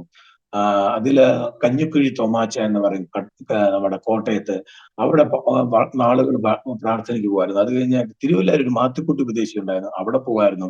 അതിനിടയ്ക്ക് പരുമലയിൽ പോകുമായിരുന്നു. പരുമല തിരുമേനിയുടെ അവിടെ പോയി അനേക മെഴുകുതിരിയും പ്രാർത്ഥന നയിക്കുമായിരുന്നു. ഞാൻ വീട്ടിൽ മൂത്തതായിരുന്നുകൊണ്ട് എന്റെ മാതാവ് എന്നെ കൊണ്ട് പോകുമായിരുന്നു. ഇങ്ങനെ ഈ പ്രാർത്ഥനാ സ്ഥലങ്ങളിലൊക്കെ ഇങ്ങനെ പോകുന്നതുകൊണ്ടൊക്കെ അല്പ ഭയവും ഒരു കർത്താവിന്റെ കുറച്ച് വചനങ്ങളൊക്കെ അകത്ത് കയറിയിട്ടുണ്ടായിരുന്നു. പക്ഷേ ഒരു 10ാം ക്ലാസ് ഒക്കെ വന്നു, പിന്നെ അങ്ങോട്ട് പോയി കഴിഞ്ഞപ്പോൾ എനിക്ക് അങ്ങ് അരിശം വരാൻ തുടങ്ങി. ഇത്രയും പ്രാർത്ഥിച്ചിട്ടും എന്റെ പിതാവ് ആദ്യം ഗൾഫിൽ പോയിട്ട് ഒരു 1.5 വർഷം കഴിഞ്ഞാണ് വന്നത്. ആദ്യത്തെ വരവ് നല്ല വരവായിരുന്നു. നല്ലവണ്ണം എല്ലാം ഫോറിൻ സാധനങ്ങളൊക്കെ ഉണ്ടായിരുന്നു. ഞങ്ങളുടെ ഏരിയ 4 ഗൾഫിലൊക്കെ പോയ ഒരാളാണ്. അതുകൊണ്ട് ഞാൻ നാട്ടിൽ പേർഷ്യക്കാരന്റെ മോനെന്ന് അറിയപ്പെടുന്നത്. എന്റെ അമ്മ പേർഷ്യക്കാരന്റെ ഭാര്യ. പക്ഷെ ഞങ്ങളുടെ സ്ഥിതി എന്ന് പറഞ്ഞാൽ ഇങ്ങനെയായിരുന്നു. നാട്ടിൽ പാട്ട് പാടുമല്ലോ, എനിക്കുണ്ടേലെന്ന് എനിക്കില്ലേലെന്ന് എന്റെ ഭർത്താവ് പേർഷ്യലല്ലേ. അപ്പൊ ഞാൻ പേർഷ്യക്കാരന്റെ മോനായിട്ട് വളർന്നു. അപ്പൊ എല്ലാവരും നമ്മളോട് വലിയ സ്നേഹമാണ്, ഗൾഫുകാരന്റെ മോനാണ്. പക്ഷെ ഞങ്ങളുടെ വീട് വളരെ ടൈറ്റ് അനുഭവത്തിൽ കൂടെ പോയിക്കൊണ്ടിരുന്നത്. എന്റെ മമ്മിയുടെ വീട് കുമ്മനാട്ട്, അമ്മാച്ചന്മാരെല്ലാം ഗൾഫിലൊക്കെയായിരുന്നു. അതുകൊണ്ട് സാമ്പത്തിക ഞെരുക്കം ആദ്യം ഞാൻ അതൊന്നും അറിഞ്ഞില്ല, പട്ടിണിയൊന്നും ഞാൻ ശരിക്കും അറിഞ്ഞിരുന്നില്ല. പക്ഷെ അങ്ങനെ മുന്നോട്ട് പോയി. ആദ്യം 1.5 വർഷം കഴിഞ്ഞ് എന്റെ പിതാവ് വന്നു. അത് കഴിഞ്ഞ് എന്റെ പിതാവ് വരുന്ന 5 വർഷം 6 വർഷം ഇങ്ങനെ കഴിഞ്ഞാൽ വർഷങ്ങൾ കഴിഞ്ഞിട്ട് വരാൻ തുടങ്ങി. അപ്പം വന്നാലും അധികം എനിക്ക് വലിയ പരിചയമൊന്നുമില്ല. വന്നു പെട്ടെന്ന് അങ്ങ് പോയി. അതുകൊണ്ട് എന്റെ പിതാവിനെക്കാട്ടിലും കൂടുതൽ എനിക്ക് നാട്ടുകാരുടെ അപ്പനെ നന്നായിട്ട് അറിയാം. പക്ഷെ ഞാൻ പറഞ്ഞു, എനിക്ക് അപ്പനുണ്ടെന്ന് അറിയാം, എങ്ങനെയാണെന്നും അറിയത്തില്ല, ഏതിലാന്നും അറിയത്തില്ല. പക്ഷെ അങ്ങനെ മുന്നോട്ട് പോയി. ഞാൻ പിന്നെ ദൈവത്തിൽ നിന്ന് അകന്നു. ഞാനൊരു എത്തിസ്റ്റായി മാറി, നിരീശ്വരവാദിയായി മാറി. ദൈവം ഇല്ല എന്ന് പറയാൻ തുടങ്ങി. കാരണം ദൈവം ഉണ്ടെങ്കിൽ ഞങ്ങളുടെ ജീവിതത്തിൽ ഇത്രയും കഷ്ടം വരത്തില്ല. ഞങ്ങളുടെ മമ്മി ഒത്തിരി പ്രശ്നമായി, പ്രയാസത്തിലൊക്കെ ആയി. പിന്നെ അങ്ങനെ നടന്ന് ഞാൻ ഇതിനിടയ്ക്ക് ആത്മഹത്യ ചെയ്യാനായിട്ട് 2 വട്ടം ട്രൈ ചെയ്തു. ആ 2 വട്ടവും ആത്മഹത്യ ചെയ്യാവുന്ന സമയത്ത് ഒരു ശബ്ദം എന്റെ കാതിൽ കേൾക്കുമായിരുന്നു. നീ ഇന്ന് മരിച്ചാൽ നീ എവിടെ പോകും? നിന്റെ ആത്മാവ് എവിടെ പോകും? ഞാൻ പറയും, ദൈവമില്ല, ദേവനില്ല, ആരും കാണും. ആർക്കറിയാം സ്വർഗമുണ്ടോ നരകമുണ്ടോ? ആരും കണ്ടിട്ടില്ല. ചുമ്മാ അത് ആവശ്യമില്ലാതെ ഇതെല്ലാം മതങ്ങൾ ഉണ്ടാക്കി മനുഷ്യനെ തമ്മിൽ അഡ്ജസ്റ്റ് ചെയ്ത് കൊണ്ടുപോകാനായിട്ട് ഉണ്ടാക്കിയതല്ല. ദൈവമില്ല. ദൈവം ഉണ്ടായിരുന്നെങ്കിൽ എന്റെ വീട്ടിൽ ഇത്രയും കഷ്ടപ്പാടുണ്ടാകത്തില്ല, പട്ടിണി ഉണ്ടാകത്തില്ല. ഒരിക്കൽ മറ്റൊരു കാര്യം കൂടി ഞാൻ ഓർക്കുന്നു. ഞാൻ 10ാം ക്ലാസ്സിൽ പഠിക്കുന്ന സമയത്ത്, അന്നൊക്കെ ആദ്യമൊന്നും വലിയ വീട്ടിൽ പട്ടിണിയായിട്ട് ഞാൻ അനുഭവിച്ചില്ല. ഒരിക്കൽ എന്റെ കൂട്ടുകാരനോട് ഞാൻ ചോദിച്ചു, എടാ പട്ടിണി എന്ന് പറഞ്ഞാൽ എന്താന്ന് ചോദിച്ചു. പട്ടിണി എന്ന് പറഞ്ഞാൽ എന്താ? അവൻ എന്നോട് എടുത്ത വായി പറഞ്ഞത്, അതറിയണമെങ്കിൽ നീ പട്ടിണിയുള്ള വീട്ടിൽ പോയി നോക്കാൻ പറഞ്ഞു. എനിക്ക് തോന്നുന്നു അന്ന് എന്റെ കഷ്ടകാലം ആരംഭിച്ചു, പട്ടിണി ആരംഭിച്ചു.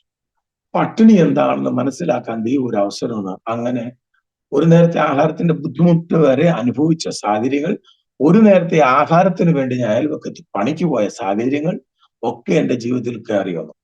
അങ്ങനെ മുന്നോട്ട് പോയി. ഞാൻ വളരെ മദ്യപാനി എന്ന് പറഞ്ഞാൽ അങ്ങ് വെള്ളം അടിച്ച് ഓടെ കിടക്കുകയല്ല.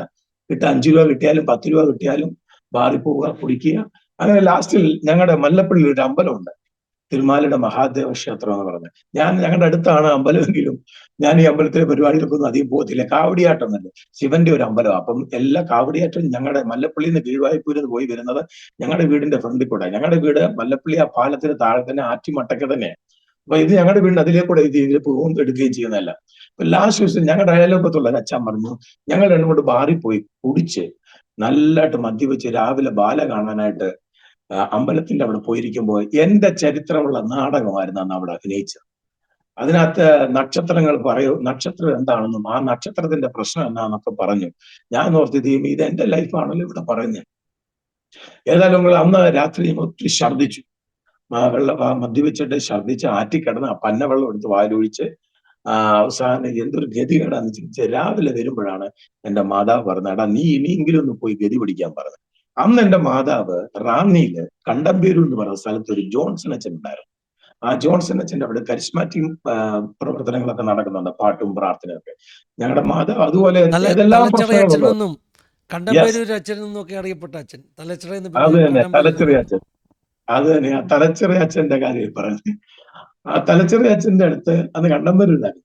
മമ്മിയൊക്കെ മിക്കവാറും പോവായിരുന്നു. ഇതുപോലെ പ്രശ്നങ്ങളെല്ലാം ഉള്ളവരൊക്കെ ഞങ്ങളുടെ മല്ലപ്പള്ളിയിൽ നിന്ന് പല സഹോദരിമാരും ആന്റിമാരൊക്കെ ഉണ്ട്. അവരൊക്കെ അവിടെ പോവായിരുന്നു. അപ്പൊ മമ്മി അന്ന് രാവിലെ എന്ന് പറഞ്ഞു, ഇനിയെങ്കിലും പോയി ഗുണം പിടിക്കാൻ പറഞ്ഞു. അപ്പൊ ഞാൻ ചിന്തിച്ച് ഏതായാലും ഒരു വട്ടം ഒന്ന് ട്രൈ ചെയ്ത് നോക്കാം, ദൈവം ഉണ്ടെങ്കിൽ ഈ പ്രാവശ്യം രക്ഷപ്പെടും. അപ്പൊ എനിക്കൊരു വലിയൊരു സംശയം ഉണ്ടായിരുന്നു. പക്ഷേ ഈ എല്ലാവരും പ്രസംഗിക്കുന്ന കർത്താവായ യേശു ക്രിസ്തുവിന്റെ രക്തം നമ്മുടെ പാപങ്ങളെ മോചിക്കുന്നു എന്ന് പ്രസംഗിക്കുന്നു ഈ പാസ്റ്റർമാരും അച്ഛന്മാരും. എന്റെ പാപം മോചിച്ചെന്ന് എനിക്ക് എങ്ങനെ അറിയാൻ കഴിയും? ഞാൻ പാപിയാണെന്ന് എന്റെ പാപം മോചിച്ചെന്ന് എനിക്ക് എങ്ങനെ അറിയാം? ഞാൻ ഈ സമാധാനം ഇല്ലാത്തത് കൊണ്ടാണ് ഞാൻ ഈ ആത്മഹത്യ ചെയ്യണമെന്നും വീട്ടിൽ വഴക്കുണ്ടാക്കുകയും പിന്നെ മദ്യപിക്കാൻ പോവുകയും ഒക്കെ ചെയ്യുന്നത്. ഒരു സ്വസ്ഥതയില്ല, മരിക്കാനും ഒക്കത്തില്ല. നമ്മൾ പറയുമല്ലോ, സാത്താന്റെയും ചെങ്കടലിന്റെയും ഇടയ്ക്കാന്ന് പറഞ്ഞാല് ജീവിക്കാനും ഒക്കുന്നില്ല, മരിക്കാനും ഒക്കുന്നില്ല. ഇത് രണ്ടിന്റെ ഇടയിൽ പെട്ടിട്ട് ഒരു വല്ലാത്ത ശ്വാസം മുട്ടുക. അങ്ങനെ ഇപ്പോൾ ഈ അച്ഛന്റെ അടുത്ത് പോകും. ഞാൻ പള്ളിയിലൊന്നും കയറിയില്ല. ഞാൻ ആ മർത്തോമ പള്ളിയുടെ ഏറ്റവും ബാക്കിൽ മതിലേ ചാരി, പള്ളിയുടെ കോമ്പൗണ്ടിന്റെ മതിലേ ചാരി ഇങ്ങനെ നിൽക്കുക. അവിടെ എന്റെ മനസ്സിലെ വിഷയം, ഞാൻ പാപിയാണെങ്കിൽ, എൻ്റെ പാപം ഉണ്ടെങ്കിൽ എന്റെ പാപം ശുദ്ധീകരിക്കപ്പെട്ടെന്ന് എനിക്ക് എങ്ങനെ മനസ്സിലാവും? അതുകൊള്ള ഏതായാലും അച്ഛൻ പ്രസംഗിക്കാനായിട്ട് കയറി വരുമ്പോൾ അച്ഛൻ പ്രസംഗിക്കാൻ തുടങ്ങുകയും അച്ഛൻ പറഞ്ഞ വചനങ്ങൾ എന്റെ ഹൃദയത്തിലോട്ട് കുത്തി കയറുകയും ചെയ്തു. അതിനു മുമ്പ് ഞാൻ മല്ലപ്പള്ളി പല ബന്ധുക്കോസുകാരുടെ കൺവെൻഷനിൽ എനിക്ക് പാട്ട് കേൾക്കുന്നത് വലിയ ഇഷ്ടമായിരുന്നു. അതുകൊണ്ട് ഈ ബന്ധുക്കോസുകാരാണെങ്കിലും കവലയിൽ നിന്നൊക്കെ നല്ല ഡ്രം സെറ്റ് ഒക്കെ അടിച്ചും നല്ല നല്ല പാട്ട് ടീമുകൾ വന്ന് പാടുമ്പോൾ ഞാൻ പോയി നോക്കി നിൽക്കുമായിരുന്നു. അതുപോലെ കൺവെൻഷൻ സെന്ററിലൊക്കെ അവിടെയൊക്കെ നടത്തുമ്പോൾ ഞാൻ പാട്ട് കേൾക്കാൻ ഏറ്റവും ബാക്കി പോയിരുന്നു. മദ്യപിച്ചിട്ട് പോലും പുറകെ പോയിരുന്നു പാട്ട് കേട്ടിട്ടുണ്ട്. പക്ഷെ അന്നൊന്നും ഇല്ലാത്തൊരു ഫീലിംഗ് അന്ന് ആ പള്ളിയിൽ വെച്ചുണ്ടായി, പള്ളിയുടെ കോമ്പൗണ്ടിൽ വെച്ച്. അന്ന് അച്ഛൻ വചനം പറയുമ്പോൾ ഈ വചനം എന്റെ ഹൃദയത്തിലോട്ട് കുത്തിക്കയറാൻ തുടങ്ങി. കുത്തിക്കേറുക മാത്രമല്ല, എനിക്കൊരു ഫീലിംഗ് ദൈവം ഉണ്ടാക്കി. എന്നാ ചോദിച്ചാൽ, എന്നെ ആരോ കഴുകുന്നു. കുളിച്ചാൽ നമുക്കറിയാവുന്നതുപോലെ എന്റെ ഹൃദയത്തിലോട്ട് വചനം കയറിയിട്ട് എന്നെ മൊത്തം അങ്ങ് കഴുകിയിട്ട് അന്ന് വരെ എനിക്ക് ജീവിക്കണ്ട, മരിക്കണം തോന്നി എന്റെ ആ ഉള്ളിലെ ആ ചിന്ത ഉരുകി മാറുന്നത്.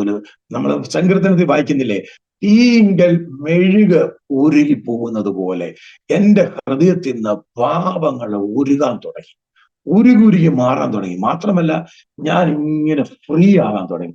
എന്റെ ശരീരത്തിലും പ്രാണനിലും ആത്മാവിലും ഞാൻ ഇങ്ങനെ ഫ്രീ ആയിക്കൊണ്ട് വരികയും ഞാൻ അതിന്റെ കൂട്ടത്തിൽ സമാധാനം കയറി, സമാധാനത്തിന്റെ കൂടെ സന്തോഷം കയറി. ഞാനല്ല എന്ന് തോന്നത്തക്ക രീതിയിൽ ഒരു വലിയൊരു സന്തോഷത്തിന്റെ ഒരു അനുഭവം ഹൃദയത്തിലോട്ട് കയറിയിട്ട് എനിക്ക് മനസ്സിലായി. അപ്പോൾ പരിശുദ്ധാത്മാവ് എന്നോട് പറഞ്ഞു, ഇങ്ങനെയാണ് യേശുവിന്റെ രക്തം കൊണ്ട് പാവങ്ങളെ കഴുകുന്നത്. ഞാൻ അന്ന് അവിടെ വെച്ച ആ വചന ശുശ്രൂഷയിൽ കൂടെ ഞാൻ എന്റെ പാവങ്ങളെ ശുദ്ധീകരിക്കപ്പെട്ടതായി, എന്റെ കുറവുകളെ ഏറ്റുപറയും കർത്താവിന് വേണ്ടി സമർപ്പിക്കാനായിട്ട് ഇടയാക്കി വന്നു. അങ്ങനെ അവിടെ 4-5 ദിവസത്തെ ഉപവാസപ്രാർത്ഥന ഉണ്ടായിരുന്നു. അങ്ങനെ ഞാൻ അങ്ങോട്ട് പോയത് വളരെ ടെൻഷൻ ഉള്ളവനായിട്ട് ചെക്ക് ചെയ്യാൻ പോയ, ഇവിടെ ദൈവം ഉണ്ടോ, ദൈവം ഉണ്ടെങ്കിൽ ഇന്ന് എനിക്ക് മനസ്സിലാകണം, ലാസ്റ്റ് ചെക്കിങ്ങാ. പക്ഷെ അങ്ങോട്ട് പോയിട്ട് തിരിച്ചു വരുന്നത് ഞാൻ കൊള്ള കണ്ടു കിട്ടിയവനെ പോലെ, ഒരു പാപിയുടെ മാനസാന്തരം. അന്ന് എനിക്ക് മനസ്സായത് മാനസാന്തരം എന്ന വാക്കിന്റെ അർത്ഥം, മാനസാന്തരപ്പെടുക എന്ന വാക്കിന്റെ അർത്ഥം, ഞാൻ നിനക്ക് മാംസമായുള്ള ഹൃദയം പിടിപ്പിച്ച് എന്റെ ആത്മാവിനെ നിന്റെ ഉള്ളിൽ തരുമെന്നും, അങ്ങനെ മാനസാന്തരപ്പെട്ട ഒരു മനുഷ്യ ജീവിതം എന്താ സംഭവിക്കുന്നുള്ളത് എനിക്ക് അപ്പോൾ ഞാൻ മനസ്സിലാക്കാൻ തുടങ്ങി. അന്ന് വരെ കുടിക്കണം, വലിക്കണം, സിനിമ കാണണം, അങ്ങനെ പോകണം, ഇങ്ങനെ പോകണം എന്നൊക്കെ ആ ഭരിച്ചുകൊണ്ടിരുന്ന ആ പാപ ചിന്താഗതി മൂടോടെ കട്ടായി മാറിയിട്ട് എനിക്ക് മറ്റേത് 5 രൂപ കിട്ടിയാൽ കുടിക്കണം, 10 രൂപ കിട്ടിയാൽ കുടിക്കണം തോന്നുമായിരുന്നു. അങ്ങനെ ഇങ്ങനെ ചെയ്യണം. പിന്നെ സിനിമ ഭ്രാന്തായിരുന്നു. പലപ്പോഴും ഞാൻ CC പള്ളി പോവാന്ന് പറഞ്ഞ് മമ്മിയോട് പറഞ്ഞ് ഇറങ്ങിയിട്ട് ചങ്ങനാശ്ശേരി അനു, അഭിനയ, അപ്സര, കോട്ടയം ആശ, പിന്നെ തിരുവല്ല ചിലങ്ക, ദീപ, ഇങ്ങനെയുള്ള സകല തിയേറ്ററുകളായിരുന്നു എന്റെ ആരാധന. സൺഡേ മമ്മിയൊക്കെ ചർച്ചിൽ പോയി ആരാധിക്കും, ഞാൻ തിയേറ്ററിൽ പോയി ആരാധിക്കും. അങ്ങനെ ഒരു ലൈഫ് അങ്ങനെ ഉണ്ട്. സിനിമ എന്ന് പറഞ്ഞ ഭ്രാന്ത്. സിനിമയ്ക്കകത്ത് കയറാനായിട്ട് ഞാൻ വളരെ ട്രൈ ചെയ്തു. ഞാൻ ആ സമയത്തൊക്കെ മമ്മൂട്ടിയുടെ ഒരു വലിയ ഫാനായിട്ടൊക്കെ ജീവിച്ചത് കൊണ്ട് ആ രീതിയിലൊരു പോക്കായിരുന്നു. എങ്ങനെയെങ്കിലും തള്ളി കയറുക, അങ്ങനെ ഒരു ഭ്രാന്തനെ പോലെ ജീവിച്ച അനുഭവത്തിന് അന്ന് ആ പള്ളിയിൽ വെച്ച് കർത്താവിന്റെ ഹൃദയത്തെ ട്വിസ്റ്റ് ചെയ്ത് മറിച്ച് പാപത്തിൽ നിന്ന് നീതിയിലേക്ക് എന്നെ മാറ്റി. എനിക്ക് പിന്നെ എനിക്ക് മദ്യം കണ്ടാൽ ഛർദ്ദിക്കാൻ വരിക, സിഗരറ്റിന്റെ സ്മെല്ല് കണ്ടു കഴിഞ്ഞാൽ അലർജി ഉണ്ടാകുക, പിന്നെ സിനിമ വൈരാഗ്യമായി. ഞാൻ പിന്നെ അപ്പോഴത്തേന് രൂപാന്തരമായി, സന്തോഷം കൊണ്ട് എനിക്കിരിക്കാൻ വയ്യാതായി. പിന്നെ ഞാൻ 5 ദിവസം ആ പള്ളിയിൽ പോയി. എന്നെ ആരോ വലിച്ചോണ്ട് പോകുന്നത് പോലെ. നേരത്തെ എനിക്ക് ബൈബിൾ കാണുന്നതേ ഭാരമായിരുന്നു. ഈ 66 പുസ്തകം, സ്കൂളിലെ പുസ്തകം പഠിക്കാൻ നോക്കുന്നില്ല, പിന്നെ ഈ 66 പുസ്തകം വായിച്ച് മനസ്സിലാക്കുന്നത്. ഇതെങ്ങനെ തലയ്ക്കകത്തോട്ട് കയറി? പ്രായമൊക്കെ ആകുമ്പോൾ ഇങ്ങനെ ചാകാറാകുമ്പോൾ വല്ലതും വായിക്കാമെന്ന് കൊണ്ടൊക്കെ വെച്ചിരുന്ന. പക്ഷേ ഞാനന്ന് ദൈവത്തോടൊരു പ്രാർത്ഥിച്ചു, കർത്താവേ, എനിക്കിത് ഭാരമായിട്ടിരിക്കാതെ ഇതൊരു വലിയൊരു ആനന്ദമാകേണ്ടതിന് ഞാൻ ഒരു വാക്യമേ വായിച്ചുള്ളൂ. എനിക്ക് അതിനകത്തെ സത്യങ്ങൾ മനസ്സിലാക്കി തരണമെന്ന് പ്രാർത്ഥിക്കാൻ തുടങ്ങി. പിന്നെ ഞാൻ ബൈബിൾ തുറക്കുകയും വായിച്ചുകൊണ്ടിരിക്കുമ്പോൾ തന്നെ എനിക്കറിയത്തില്ല ഞാൻ ഏതെല്ലാം ലോകത്തിൽ കൂടെ പറക്കുന്നതും, എന്തോ ഒരു സന്തോഷം. രാത്രി സ്വപ്നം കാണുമ്പോൾ ഞാൻ ഇങ്ങനെ പറന്നു നടക്കുക, ഗല്ലിയിൽ കൂടെ ഒക്കെ പറന്ന് പറന്ന് പറന്നു പോകുന്നതായിട്ടും പിന്നെ എന്നെ ദൈവം കാണിച്ചു. അതിനു മുമ്പേ, ഞാൻ ഈ മാനസാന്തരപ്പെടുന്നതിന് മുമ്പേ ദൈവം എന്നെ പേടിപ്പിച്ചെന്ന് പറഞ്ഞാൽ, ഞാൻ ഈ ഇടയ്ക്കിടയ്ക്ക് കർത്താവിന്റെ രണ്ടാമത്തെ വരവിന്റെ സ്വപ്നം കാണുവാൻ. എനിക്കിതിനെക്കുറിച്ച് കൂടുതൽ ഡീറ്റെയിൽ ഒന്നും അറിയത്തില്ല. എന്റെ ഉപ്പാപ്പന്റെ ഫാമിലി പെന്തക്കോസിലുണ്ടായിരുന്നു. ഉപ്പാപ്പനൊക്കെ വളരെ തല്ലിപ്പുള്ളിയായിട്ട് നടന്ന, പിന്നെ ഒരു ഉപദേശം കൈ കെട്ടി പുള്ളി മാനസാന്തരപ്പെട്ട് വന്നു. അപ്പൊ ഞാൻ ഇടയ്ക്ക് വന്നിട്ട് എന്റെ ഉപ്പാപ്പന്റെ ഭാര്യയോട് ചോദിക്കുമായിരുന്നു, അമ്മാമി ഞാൻ ഇന്നലെ രാത്രി ആകാശവും കുടുംബവും എടുക്കത്തോടും ഇങ്ങനെ പോകുന്നതായിട്ടും മാറിപ്പോകുന്നതായിട്ടും ചന്ദ്രനും സൂര്യനും ഇരുളായി മാറുന്നത് ഇങ്ങനെയൊക്കെ ഇന്നലെ രാത്രി ഞാൻ കണ്ടു. നക്ഷത്രങ്ങൾ ഇങ്ങനെ മാറിപ്പോകുന്നു, ഇങ്ങനെ ഭൂമി അവസാനിക്കുന്നു, ലോകം അവസാനിക്കുന്നു. അപ്പം അവര് ബന്ധുക്കോസുകാരായതുകൊണ്ട് ഇതിനെക്കുറിച്ച് കൂടുതൽ ഗ്രാഹ്യം ഉണ്ടായിരുന്നുകൊണ്ട് അമ്മാമ്മയും ഉപ്പാപ്പനും ഒക്കെ എന്നോട് കുറച്ച് ഇങ്ങനെ പറഞ്ഞു തരുമായിരുന്നു. അങ്ങനെ ഞാൻ പിന്നെ ഇതിനകത്ത് സത്യങ്ങളൊക്കെ മനസ്സിലാക്കി. ഞാൻ ഈ അച്ഛന്റെ അടുത്ത് പോകുന്നതിന് മുമ്പ് ഒരു സ്വപ്നം കണ്ടു. ലോകം അവസാനിച്ച് എന്റെ പുറകെ വരുന്നു. ഞാൻ വെള്ളത്തിൽ കൂടെ നീന്തി പോകുന്നു. ഞാൻ രക്ഷപ്പെടാൻ നോക്കുന്നു. പക്ഷെ ഞാൻ മരിച്ചിട്ടില്ല, ഞാൻ രക്ഷപ്പെട്ടിട്ടുമില്ല. അങ്ങനെ വളരെ ഭീതികരമായ ഒരു അവസ്ഥ ഒക്കെ എന്റെ ജീവിതത്തിൽ ഉണ്ടാവുകയും ചെയ്തു. അങ്ങനെയൊക്കെ നോക്കാം, ഒന്ന് ട്രൈ ചെയ്യാമെന്ന് പറഞ്ഞ് പോകുന്നത്. ചുരുക്കം പറഞ്ഞാൽ ഞാൻ പിന്നെ ബൈബിൾ വായിക്കാൻ തുടങ്ങി. എനിക്ക് ഭയങ്കര സന്തോഷമായി. ഞാൻ മറ്റുള്ളവരോട് സുവിശേഷം പറയാൻ തുടങ്ങി. പിന്നെ ഞാൻ പ്രീ ഡിഗ്രി ഞാൻ പഠിച്ചത് തുരുത്തിക്കാട്ട് BAM കോളേജിലാണ്, മല്ലപ്പള്ളി തന്നെ തുരുത്തിക്കാട്ട് BAM കോളേജിലാണ്. അത് കഴിഞ്ഞിട്ട് ഞാൻ റേഡിയോഗ്രാഫി കോഴ്സിന് വേണ്ടി ഞാൻ കോഴഞ്ചേരി പോയി. അപ്പോൾ എല്ലാം ഞാൻ ഒരു ഭ്രാന്തനെ പോലെ വായിക്കുകയും പഠിക്കുകയും ആൾക്കാരോട് സുവിശേഷം പറയുകയൊക്കെ ചെയ്തു.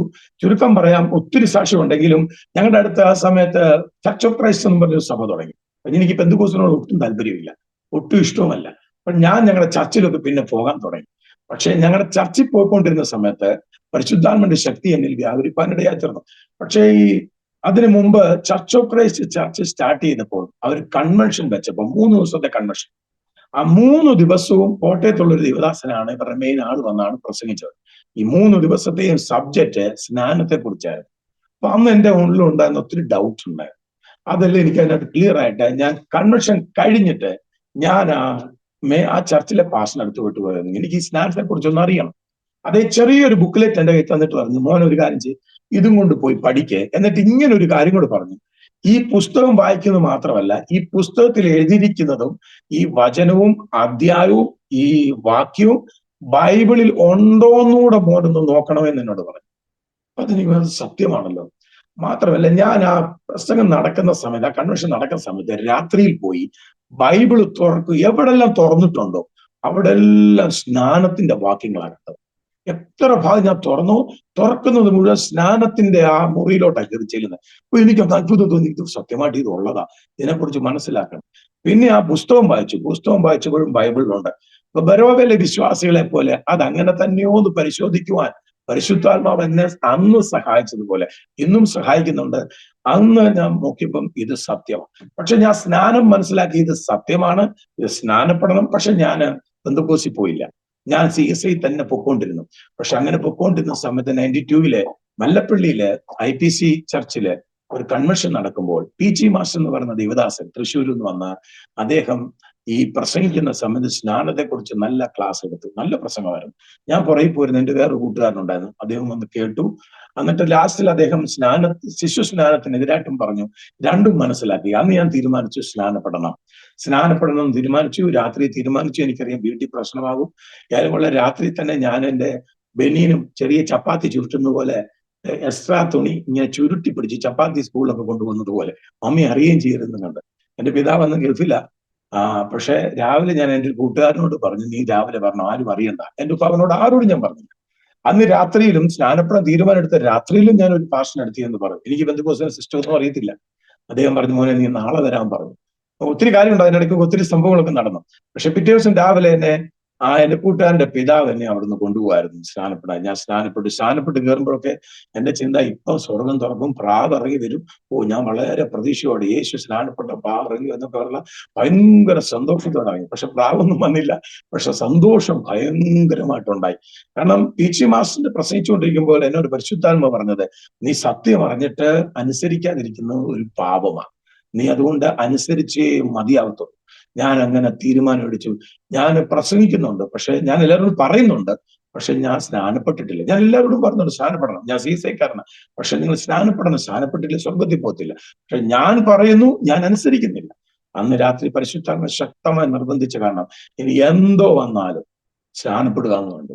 അപ്പൊ എനിക്കറിയാം സ്നാനപ്പെട്ടോടുകൂടി മിക്കവാറൊക്കെ പെന്തക്കോസ്തിൽ പോകാനുള്ള വഴി അങ്ങ് തുറക്കുമെന്ന് എനിക്കൊരു ചിന്ത വന്നു. പക്ഷെ എനിക്ക് അതിനകത്ത് ഒട്ടും താല്പര്യവുമില്ല. ഏതായാലും സ്നാനപ്പെട്ട് ഞാൻ വീട്ടിൽ വരുന്നതിന് മുമ്പ് നാട്ടിൽ മുഴുവൻ പാട്ടായി ഞാൻ സ്നാനപ്പെട്ടു എന്നും പറഞ്ഞു. പക്ഷെ ഞാൻ പെന്തക്കോസ്തിൽ പോയില്ല. ഞാൻ പിറ്റേ ദിവസം ഞായറാഴ്ച കർത്തൃമേശയ്ക്ക് പോയി.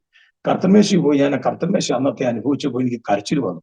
ഞാൻ ഓർത്ത്, ദൈവമേ, ഇത്രയും വലിയ സീരിയസ് ആയിട്ടുള്ള ഒരു ശുശ്രൂഷ ഞാൻ വളരെ സിമ്പിൾ ആയിട്ടാണല്ലോ ഇത്രയും നാളും കരുതിയത്, ഇനി അത് സീരിയസ് ആയിട്ട് എടുക്കണം. പക്ഷെ ഞാൻ പോയില്ല. ഞാൻ നേരെ സഭ CSI സഭയിൽ തന്നെ തുടർന്നെങ്കിലും അവിടുന്ന് എന്ത് പറ്റിയെന്നറിയാമോ? പരിശുദ്ധാത്മന്റെ ശക്തി പള്ളിയിൽ വെച്ച് വർദ്ധിച്ചു. എനിക്ക് അവിടുന്ന് സ്തോത്രം പറയാൻ വയ്യാത്ത സ്ഥിതി, സങ്കടം മുട്ട് ശ്വാസം മുട്ടുന്ന അനുഭവം ഉണ്ടായി. പിന്നെ ഞാൻ ഒരു സൺഡേല് ഈ മല്ലപ്പള്ളി ചർച്ചകൂടിൽ എൻ്റെ ഉപ്പാപ്പനൊക്കെ പോകുന്നുണ്ട്. ഒരു ദിവസം എന്നോട് ഉപ്പാപ്പൻ പറഞ്ഞടാ, നീ ഇങ്ങനെ പോയാൽ നീ പണ്ടത്തേനെക്കാട്ടും കഷ്ടമുള്ളതാവും, നിന്റെ ഗതി പണ്ടത്തേനെക്കാട്ടും അഴുക്കായി മാറും. അതുകൊണ്ട് നിനക്ക് ആരാധന വേണം, വചനം വേണം. ഇത് രണ്ടും കിട്ടണമെങ്കിൽ നിനക്ക് നമ്മളോടൊക്കെ ആരാധനയ്ക്ക് വന്നേ ഒക്കത്തുള്ളൂ. ഒന്ന് പരീക്ഷിക്കാനായിട്ട് ഒരു സൺഡേ ഉപ്പാപ്പന്റെ കൂടെ അവരുടെ ചർച്ചിൽ പോയി, ചർച്ചോക്കോട് മല്ലപ്പള്ളിയിൽ. അവിടെ പോയി ഇവരോട് ആരാധിച്ചു. ഞാൻ ആരാധിക്കാൻ ദൂരെ ഞാൻ ചെല്ലുമ്പോൾ ആരാധന നടന്നുകൊണ്ടിരിക്കുക. എനിക്ക് വന്നാൽ ഈ സൗണ്ട് എല്ലാം കേൾക്കുന്ന ഭയങ്കര അരിശമായിരുന്നു. ആ സമയത്ത് ഈ ഉച്ചത്തിൽ കിടന്ന് അമർന്നു ഹല്ലേലൂയ പറഞ്ഞു, അന്യഭാഷ പറഞ്ഞു. എനിക്കറിയത്തില്ല, പക്ഷേ ഞാൻ ആ ചർച്ചിനകത്തോട്ട് കയറിയെന്ന് എനിക്കറിയാം. കയറി ഞാനൊന്ന് നോക്കി, ആരും എന്നെ നോക്കുന്നു, ഞാൻ വന്നെന്നോ എടുത്തെന്നോ ഇരുന്നെന്നോ ആരും നോക്കാൻ, എല്ലാവരും ആത്മാവിൽ ആരാധിക്കുക.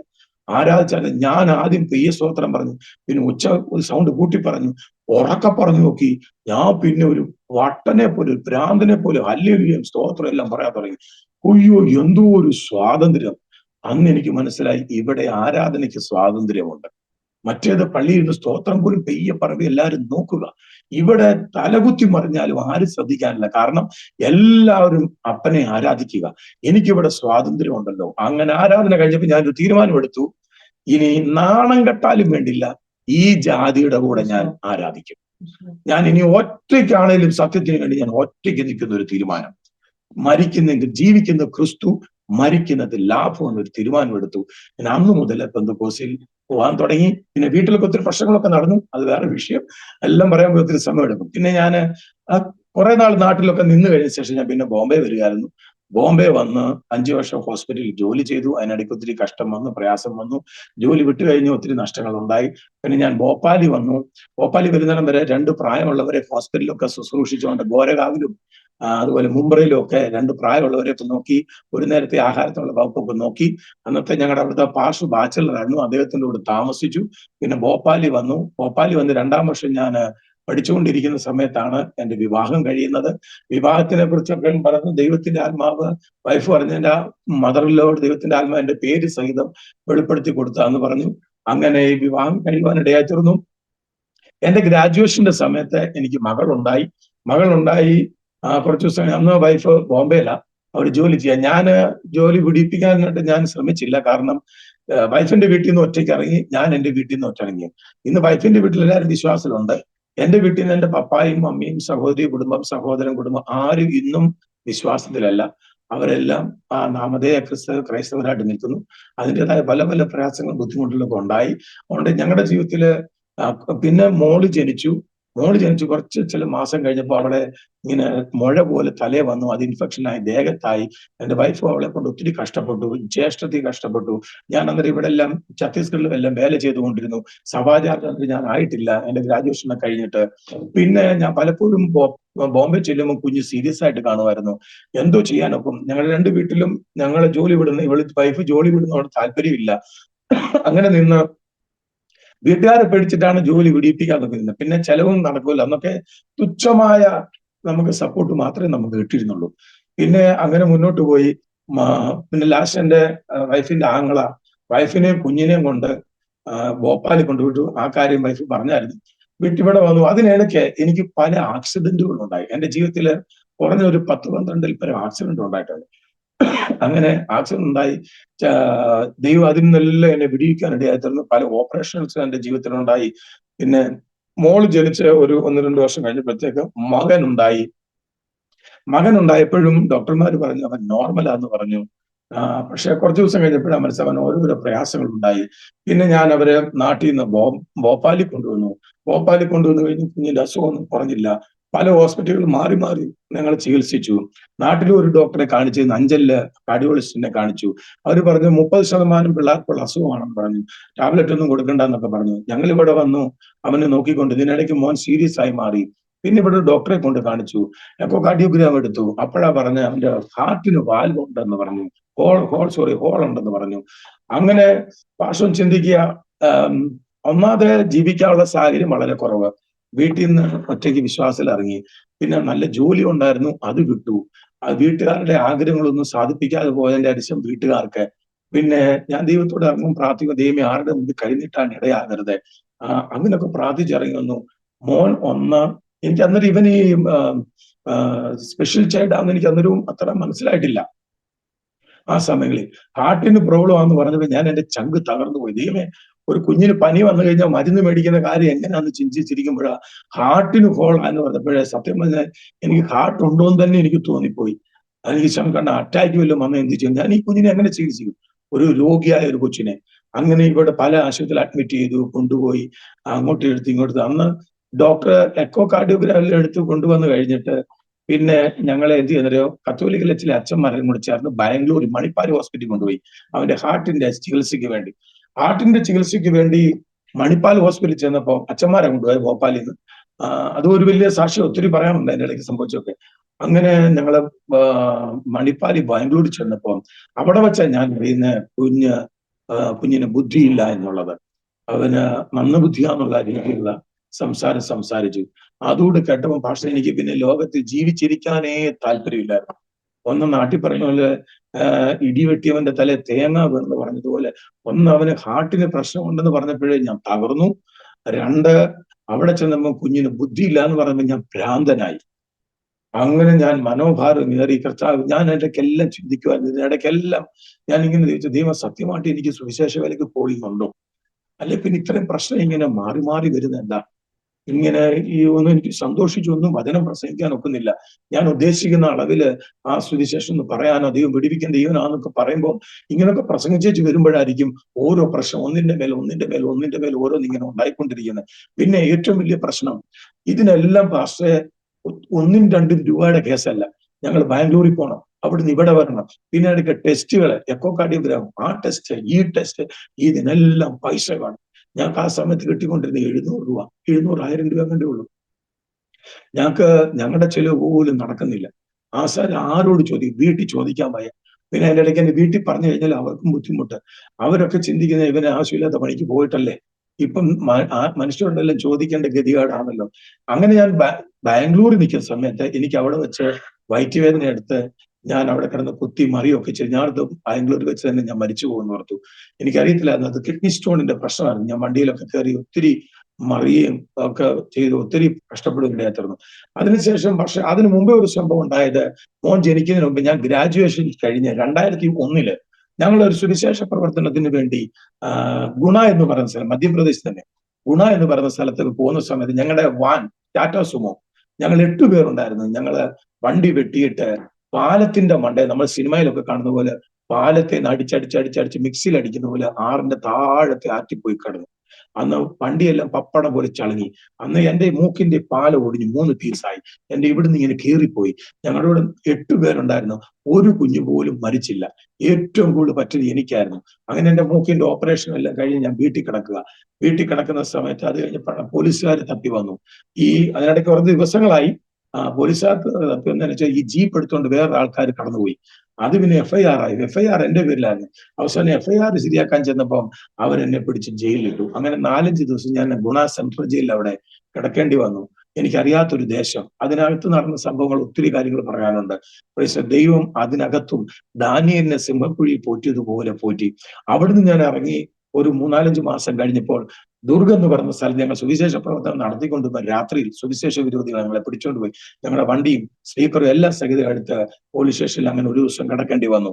അന്നെല്ലാം ഞാൻ ഒരു പ്രാവശ്യം ജയിലിൽ ഇറങ്ങി വന്നുകൊണ്ട് കൂടുള്ളവർക്ക് 2ാമത് പെട്ടപ്പോൾ അവർക്കൊക്കെ ഞാനൊരു സപ്പോർട്ടായിരുന്നു, ഒരു ബലമായി തീർന്നു. അങ്ങനെ എക്സ്പീരിയൻസ് പറഞ്ഞ് മറ്റുള്ളവരെ ബലപ്പെടുത്താനൊക്കെ ദൈവമായ കർത്താവ് സഹായിച്ചു.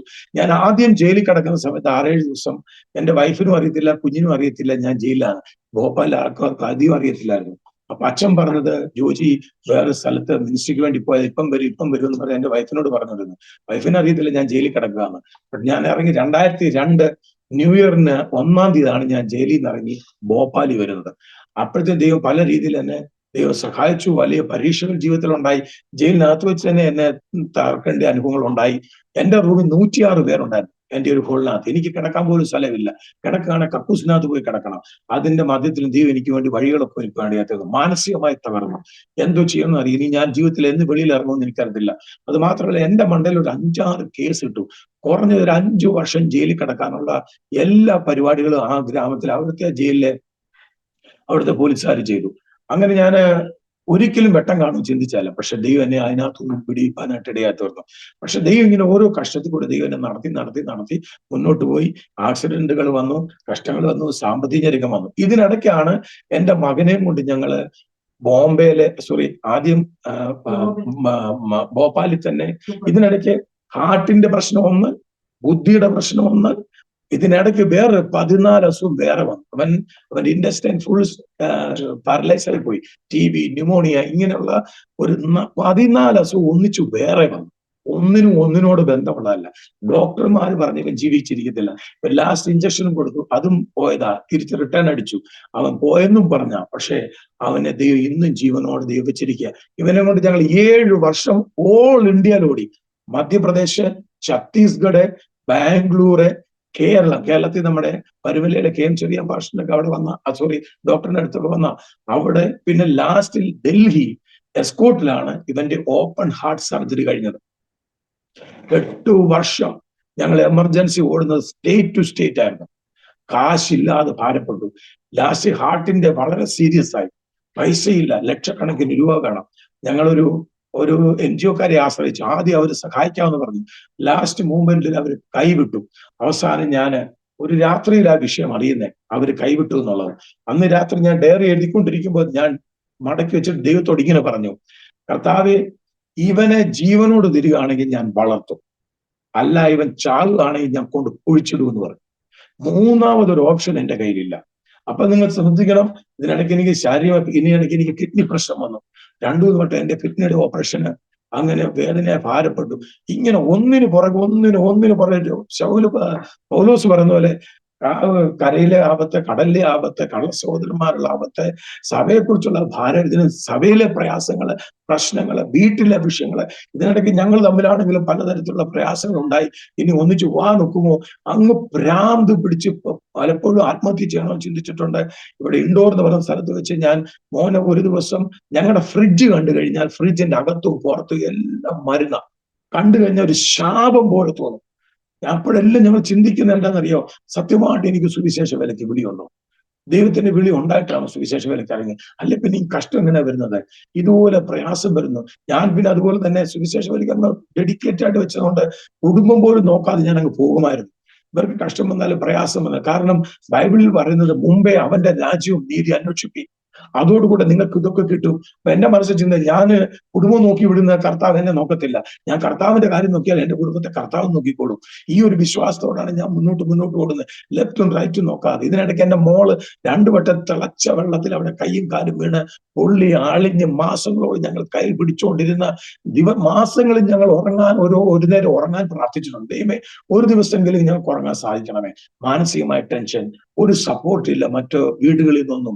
അങ്ങനെ സാമ്പത്തികമായിട്ട് എല്ലാ രീതിയിലും പ്രയാസങ്ങൾ വന്നു. അങ്ങനെ ഒരു പ്രാവശ്യം ഞാൻ സുവിശേഷ വേല നിർത്താനായിട്ട് ഇൻഡോറിനടുത്ത് ദേവാസ് എന്ന് പറയുന്ന സ്ഥലത്ത് ഒരു പ്രാവശ്യം എന്റെ വൈഫിനെ പിശാച് പുറയുന്ന അടിച്ച് മൂക്ക് തല്ലി താഴെ വീണിട്ട് ഫ്രണ്ടിലത്തെ 3 പല്ല് വെപ്പുവല്ല ഇപ്പോഴും വെപ്പുവല്ല അടിച്ച് മോണയെല്ലാം പൊട്ടിപ്പോയി. അതുപോലെ മോന് വയ്യാതിരിക്കുമ്പോൾ ഞാൻ ഒറ്റ കയ്യിൽ വൈഫിനെയും കുഞ്ഞിനെയും വെച്ചുകൊണ്ട് ബൈക്ക് ഓടിച്ചുകൊണ്ട് സിറ്റി കൂടെ ആശുപത്രി കൊണ്ടുപോയിട്ടുണ്ട്. അങ്ങനെ ഞാൻ പ്രയാസപ്പെട്ടു. അങ്ങനെ ഒരു ദിവസം ഞാൻ സുവിശേഷ വേല നിർത്തിയിട്ട് ഞാൻ വേറെ വല്ല പണി നോക്കാവുന്നുണ്ട്, ഷെയർ മാർക്കറ്റിന്റെ പരിപാടി നോക്കാവുന്നുണ്ട്. ദേവാ സിറ്റിയിൽ കൂടെ ഞാൻ ബൈക്കിൽ സഞ്ചരിക്കുമ്പോൾ CNI ചർച്ചിന്റെ ഫ്രണ്ടിലായപ്പോൾ ഒരു ശബ്ദം വന്നു, അവിശ്വാസം മകനെ പാപം എന്നൊരു ശബ്ദം കേട്ടു. അവിശ്വാസം പാപം തന്നെ. ഞാൻ ഞെട്ടിപ്പോയി. ഞാൻ പിന്നെ ദൈവത്തോട് ക്ഷമ ചോദിച്ചു, കർത്താവേ, ഇല്ല, ഞാൻ മുന്നോട്ട് പോകാം, നിന്റെ വേല ഞാൻ ചെയ്തോളാം എന്ന് ഞാൻ കർത്താവിനോട് പറയുവാനിടയായി തീർന്നു. അങ്ങനെ വീണ്ടും ദിവസം നിന്നു. അന്നേരം എല്ലാം ഡെയിലി അവനൊരു പിന്നെ സിറപ്പ് ടാബ്ലറ്റ്സ് എല്ലാം ഉണ്ട്. ഡെയിലി ഒരു 10-60 രൂപയുടെ മരുന്ന് തന്നെ അന്നത്തെ കാലത്ത് ഇവന് ഡെയിലി കൊടുക്കാനുണ്ട്.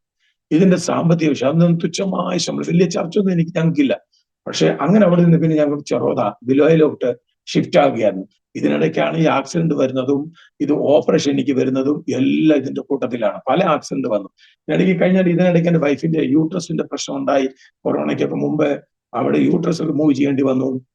അതിനെനിക്ക് ശാരീരികമായ പല പ്രയാസങ്ങളുണ്ടായി. പിന്നെ ഈ അടുത്തിടയ്ക്ക് മറ്റു ശാരീരിക ബുദ്ധിമുട്ടുണ്ടായി. ഇപ്പൊ ഈ കഴിഞ്ഞ 1.5 വർഷം മുമ്പ് എനിക്ക് എന്റെ ഗോൾ ബ്ലാഡർ പൊട്ടിപ്പോയിട്ട് മുഴുവൻ വിഷമായി. ഞാൻ കഷ്ടിച്ച് രക്ഷപ്പെട്ടതാ. ഗോൾ ബ്ലാഡർ പൊട്ടിയാൽ ആ സ്പോട്ടിൽ ആള് പോകുന്നതാ. ഇവിടെ എല്ലാം ഞാൻ പോയെന്നാണ് എല്ലാവർക്കും ന്യൂസ് കിട്ടിയത്. പക്ഷെ അങ്ങനെ ദൈവം എന്നെ അതിൽ നിന്നൊക്കെ വിളിച്ചു. ഇപ്പോഴും ആ ഓപ്പറേഷന് ശേഷം എനിക്ക് ശരീരത്തിന് അത്ര സുഖമില്ല, അത്ര ബലമില്ല. എങ്കിലും എന്നെ ശക്തനാക്കുന്ന മുഖാന്തരം ഞാൻ സകലത്തിനും മതിയാകുന്നു എന്ന് പറഞ്ഞുകൊണ്ട് ഞാൻ കർത്താവിൽ ആശ്രയിച്ച് മുന്നോട്ട്. ദൈവം ഇന്ന് വരെയും ഞങ്ങളെ നടത്തി, കഴിക്കാനും കുടിക്കാനും ഒക്കെ ദൈവം ഇപ്പം നൽകിത്തരാം. കാരണം ഈ കഷ്ടങ്ങളെല്ലാം വരുമ്പോൾ ഞങ്ങൾ പ്രവാചകന്മാരുടെ പുറകെ പോകാറില്ല. എന്റെ ആക്ച്വലി പറഞ്ഞു കഴിഞ്ഞാൽ എന്റെ സാക്ഷ്യത്തിന്റെ മെയിൻ ഹെഡിങ് എന്ന് പറഞ്ഞത് നമ്മുടെ 119 സങ്കീർത്തനത്തില് നമ്മൾ ഇങ്ങനെ വായിക്കുന്നുണ്ട്, ഞാൻ കഷ്ടതയിലായിരുന്നു, ചട്ടങ്ങളെ പഠിപ്പാൻ തക്കവണ്ണം ഞാൻ കഷ്ടതയിലായിരുന്നു, എനിക്ക് ഏറെ ഗുണമായി. കർത്താനുമാനത്തില് ഫിലിപ്പിയ ലേഖനത്തിൽ പറയുന്നു, ക്രിസ്തുവിൽ വിശ്വസിപ്പാൻ മാത്രമല്ല അവന് വേണ്ടി കഷ്ടം അനുഭവിപ്പാൻ കൂടെ ഞാൻ നിങ്ങൾക്ക് വരം തന്നിരിക്കുന്നു. ദൈവം എന്നോട് സംസാരിച്ചിട്ടുള്ള വചനങ്ങളെല്ലാം എന്ന് പറഞ്ഞാൽ കഷ്ടതയുടെ. പിന്നെ കർത്താവ് എനിക്ക് വചനം തന്നു, എങ്കിലും ഈ അത്യന്ത ശക്തി നമ്മുടെ സ്വന്തമെന്നല്ല, കർത്താവ് ദൈവത്തിന്റെ ആ ദാനം എന്ന് പറയേണ്ടതിന് ഈ നിശ്ചയം നിങ്ങളുടെ മൺകൂടാരങ്ങളിൽ പകർന്നിരിക്കുന്നു. എന്നിട്ട് വായിക്കുകയാണ്, ഞങ്ങൾ സകല വിധത്തിലും കഷ്ടം സഹിക്കുന്നവരെങ്കിലും ഇടുങ്ങിയിരിക്കുന്നില്ല, ബുദ്ധിമുട്ടുന്നവരെങ്കിലും നിരാശപ്പെടുന്നില്ല, ഉപദ്രവം അനുഭവിക്കുന്നവരെങ്കിലും ഉപേക്ഷിക്കപ്പെടുന്നില്ല, വീണ് കിടക്കുന്നവരെങ്കിലും നശിച്ചു പോകുന്നില്ല. ഇതുപോലുള്ള വചനങ്ങൾ പത്രോസിന്റെ ലേഖനത്തിൽ വായിക്കുന്നു, ക്രിസ്ത്യാനിയായിട്ട് കഷ്ടം സഹിക്കേണ്ടി വന്നാൽ ലജ്ജിക്കരുത്, അത് ധരിച്ചിട്ട് ദൈവത്തെ മഹത്വപ്പെടുത്തുക അത്ര വേണ്ടത്.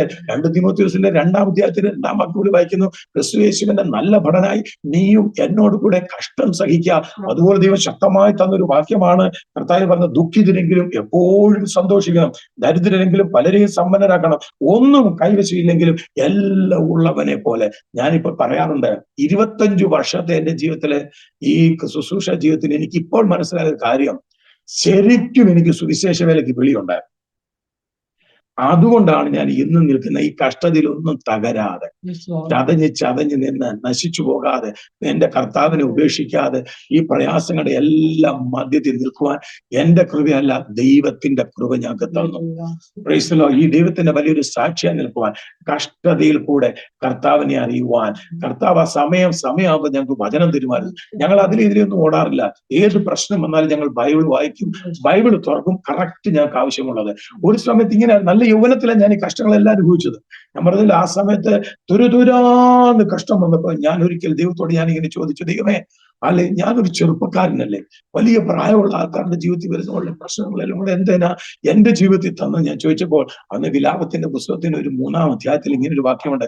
ഞാൻ തുറന്നപ്പം കിട്ടുന്ന വാക്യമാണ്, ബാല്യത്തിലെ നുകം ചുമക്കുന്നത് ഒരു പുരുഷന് നല്ലത്, അത് അവന്റെ മേൽ വെച്ചിരിക്കൊണ്ട് അവൻ തനിയെ അത് വഹിക്കേണ്ടതാകുന്നു. ഈ വാക്യമൊന്നും ഞാൻ കണ്ടിട്ട് പോലുമില്ല. അതുപോലെ ആ ആക്സിഡന്റിന്റെ പരമ്പര ഇങ്ങനെ എന്റെ പുറകെ, ആക്സിഡന്റ് മാത്രമല്ല, അതിലൂടെ നിന്ദ, അപമാനം, ഒറ്റപ്പെടുത്തലുകൾ, ഇതെല്ലാം കൂട്ടത്തിൽ ഞങ്ങൾ ഈ ശ്വാസം മുട്ടാതെ ഇത്തരം പറയാനൊക്കത്തില്ല, എല്ലാം കൂടെ പറയാൻ സമയമില്ലാത്തതുകൊണ്ട് പറഞ്ഞ ഈ ആക്സിഡന്റ് പരമ്പര ഇങ്ങനെ വന്ന് മൂക്കിന്റെ പാലെല്ലാം തകർന്ന് പ്ലാസ്റ്റൊക്കെ ഇട്ട് ഞാൻ വീട്ടിലിരിക്കുന്ന ദൈവത്തോട്, എന്തിനാ എന്നെ ജീവനോട് വെച്ചത്? കർത്താവ് മരിക്കുകയായിരുന്നെങ്കിൽ അതാ നല്ലത്, നാട്ടുകാരുടെ എല്ലാവരെയും വായിരിക്കുന്ന കേൾക്കണ്ടായിരുന്നല്ലോ. ഞാൻ എന്തുകൊണ്ട് മരിക്കുന്നു? എന്റെ ഒരു വലിയൊരു വിഷയമായിരുന്നു. ദൈവത്തോട് ഞാൻ ചോദിച്ചു, ഇത്രയും ആക്സിഡന്റ് ഉണ്ടായി, ഇത്രയും പ്രശ്നങ്ങൾ ഉണ്ടായി, ഇത്ര ഓപ്പറേഷൻസ് കണ്ടിട്ടും ഞാൻ എന്തുകൊണ്ട് മരിക്കുന്നില്ല? അന്ന് ഞാൻ പറയും, എന്നോട് നീ ശക്തമായി സംസാരിക്കണം, എനിക്ക് ഇന്ന് ദൈവത്തിന്റെ വചനം തരണം എന്ന് പറഞ്ഞ് ഞാൻ ബൈബിൾ തുറക്കുമ്പോൾ കാണുന്ന 118-ാം സങ്കീർത്തനം 17, ഞാൻ മരിക്കയില്ല നിശ്ചയം, ഞാൻ ജീവനോടെ ഇരുന്ന് യഹോവയുടെ പ്രവൃത്തികളെ വർണ്ണിക്കും. അന്ന് എനിക്ക് മനസ്സിലായി, എന്റെ മണ്ടേ കൂടെ ബുൾഡോസർ കയറിയാലും ഞാൻ ചാകുകയില്ല, കർത്താവിന്റെ സമയം വരെ ജീവിച്ചിരിക്കും, ജീവനോടെ ഇരുന്ന് ഞാൻ ഈ യഹോവയുടെ പ്രവൃത്തികളെ വർണ്ണിക്കും. ഞാൻ അതുകൊണ്ട് തീരുമാനമായിരുന്നു, ജീവിക്കുന്നത് ക്രിസ്തു, മരിക്കുന്നത് ലാഭം. എനിക്കൊരു കാര്യമുണ്ടായിരുന്നു, എനിക്ക് നരകം വേണ്ട, എനിക്ക് എൻ്റെ കർത്താവിൻ്റെ അടുത്ത് പോകണം, എനിക്ക് എൻ്റെ യേശുവിനെ ആരാധിക്കണം, യേശുവിനോട് കൂടെ ചേർന്നിരിക്കണം. കർത്താവിന്റെ വചനം എനിക്ക് ഓർമ്മ വന്നു, കൂടെ സഹിച്ചാൽ കൂടെ വാഴാം. അവസാനത്തോളം സഹിച്ചു നിൽക്കുന്നവൻ രക്ഷിക്കപ്പെടും. ഹല്ലേലൂയ. അങ്ങനെ ഞാൻ കർത്താവിൽ ആശ്രയിച്ചു. കർത്താവിൽ ആശ്രയിക്കുവാൻ കർത്താവ് എനിക്ക് കൃപ തന്നു എന്ന് എനിക്ക് പറയാൻ കഴിയുള്ളൂ. അങ്ങനെ ഞങ്ങള് ഇത്രത്തോളം ദൈവം സഹായിപ്പാനിടയായിത്തീർന്നു. ഇനി ഇടയ്ക്ക് ഒത്തിരി കാര്യങ്ങൾ പറയാനുണ്ട്. മോന്റെ ഓപ്പറേഷൻ കഴിഞ്ഞ ഓപ്പൺ ഹാർട്ട് സർജറി ഡൽഹി കഴിഞ്ഞ പിന്നാണ് അവൻ ഇച്ചിരി ആരോഗ്യം ബലമൊക്കെ ആയത്. അവന് കൊറോണയ്ക്ക് മുമ്പ് ഒരു 3-4 വർഷമേ സ്കൂളിൽ പോകാൻ തുടങ്ങിയുള്ളൂ. പക്ഷെ അവന് പഠിക്കാൻ യാതൊരു ഇൻട്രസ്റ്റ് ഇല്ല. കാരണം അവൻ അത്രയ്ക്ക് അതിനകത്ത് അങ്ങ് ഫെഡപ്പായി പോയി അതിനകത്ത്. പക്ഷെ അവൻ ചർച്ച എന്ന് പറഞ്ഞാൽ അവന്റെ ജീവനാണ്. അവൻ സാക്ഷ്യം പറയും. അവൻ പറയുന്നത് ക്ലിയർ അല്ല, സംസാരിക്കുന്നു ക്ലിയർ ഒന്നും അല്ല. പിന്നെ പല പ്രശ്നങ്ങളൊക്കെ ഉണ്ടെങ്കിലും ദൈവന് നടക്കാനും ഇരിക്കാനും കൂടെ വരാനും ഒക്കെ എപ്പോഴും പാട്ടും പ്രാർത്ഥനയും പ്രസംഗവുമാണ്. ഏതെങ്കിലും വീട്ടിൽ പോയി പ്രാർത്ഥിക്കണം എന്ന് പറഞ്ഞാൽ അവൻ ആദ്യം തയ്യാറായിട്ടിരിക്കും പ്രാർത്ഥിക്കാൻ. അത് മാത്രമല്ല, അവൻ പാടുന്ന പാട്ടുകൾ എന്നൊക്കെ പറഞ്ഞാല് പഴയ അപ്പച്ചന്മാരുടെ കാലത്തെ പാട്ടുകളാണ് പാടുന്നത്. എന്നിട്ട് പ്രാർത്ഥിക്കാൻ പറഞ്ഞ ആ വീടിന്റെ പൾസ് അറിഞ്ഞ് അവൻ പാട്ട് പാടും. എന്നിട്ട് പ്രാർത്ഥിക്കും. ചിലപ്പം പ്രാർത്ഥിക്കുമ്പോൾ എഴുന്നേറ്റ് ചിലരുടെ കൈവച്ച് പ്രാർത്ഥിക്കും. അവൻ പ്രാർത്ഥിച്ച് പലർക്കും ദൈവം വിടുതലുകൾ കൊടുത്തിട്ടുണ്ട്. ഞങ്ങൾ ഇങ്ങനെ ഒരു വലിയ പ്രതീക്ഷയിലിരിക്കുകയാണ്. ഒരു അത്ഭുതം, ഒരു വലിയൊരു അത്ഭുതം അവനിൽ പ്രതീക്ഷിച്ചാണ് ഞങ്ങൾ ഓരോ ദിവസവും നിൽക്കുന്നത്. പിന്നെ മകളുണ്ടായിരുന്നു. മകൾക്കും ശരീരത്തിന് പലതരത്തിലുള്ള പ്രയാസങ്ങളൊക്കെ ഉണ്ടായി. അവളെ ഇതിനിടയ്ക്ക് ആരും അറിയാതെ ഞങ്ങൾ നാട്ടിൽ കൊണ്ടുപോയി ചികിത്സിച്ചിട്ടുണ്ട്. ക്യാൻസർ ആവണോ എന്ന് തന്നെ ഞങ്ങൾ ചിന്തിച്ച് പേടിച്ചിട്ട് പല ടെസ്റ്റുകൾ, ഒരു യൗവനക്കാരത്തി കൊച്ചിന്റെ ശരീരത്തിൽ ചെയ്യേണ്ടാത്ത പല ടെസ്റ്റുകൾ പോലും മകൾക്ക് വേണ്ടി ഞങ്ങൾ ചെയ്യുവാനായിട്ട് ഇടയായി തീർന്നു. എന്നാൽ അവൾ ഒത്തിരി കഷ്ടവും പ്രയാസമല്ല. ഇതിന്റെ മധ്യത്തില് ഞങ്ങളുടെ അടിയും ഞങ്ങളുടെ പ്രയാസവും അവിടെ ആങ്ങളുടെ പ്രയാസവും എല്ലാം സഹിച്ച് അവൾ ഒത്തിരി നിന്നയും അവമാനമൊക്കെ സഹിച്ച് ഇന്ന് അവൾ പഠിക്കാനായിട്ട് അവള് ബികോം കംപ്ലീറ്റ് ആയി. അതിൻ്റെ കൂടി ACC എന്ന് പറഞ്ഞൊരു ഡിഗ്രി പഠിക്കുന്നുണ്ടായിരുന്നു. പകുതി കഴിഞ്ഞായിരുന്നു. പിന്നെ അതിനുശേഷം അവൾ ഇപ്പൊ ഞങ്ങൾ ബാംഗ്ലൂർ പഠിക്കാനായിട്ട് വിട്ടാണ്. അവിടെ നിന്നപ്പോഴാണ് സാമ്പത്തികമായിട്ട് ഞെരുക്കം ഞങ്ങൾക്ക് വന്നതുകൊണ്ട് അവൾ ജോലിക്ക് ശ്രമിച്ചതാണ്. ദൈവം അത്ഭുതകരമായിട്ടാണ് ആ EDയുടെ ആ സെക്ഷനിലെ ആ ഡിപ്പാർട്ട്മെന്റ് കയറ്റിയത്. അതൊക്കെ ഒരു വലിയ സാക്ഷി. അവൾ ED ആയിട്ട് അവിടെ ബാംഗ്ലൂരിൽ നിന്ന് വർക്ക് ചെയ്യുന്നു.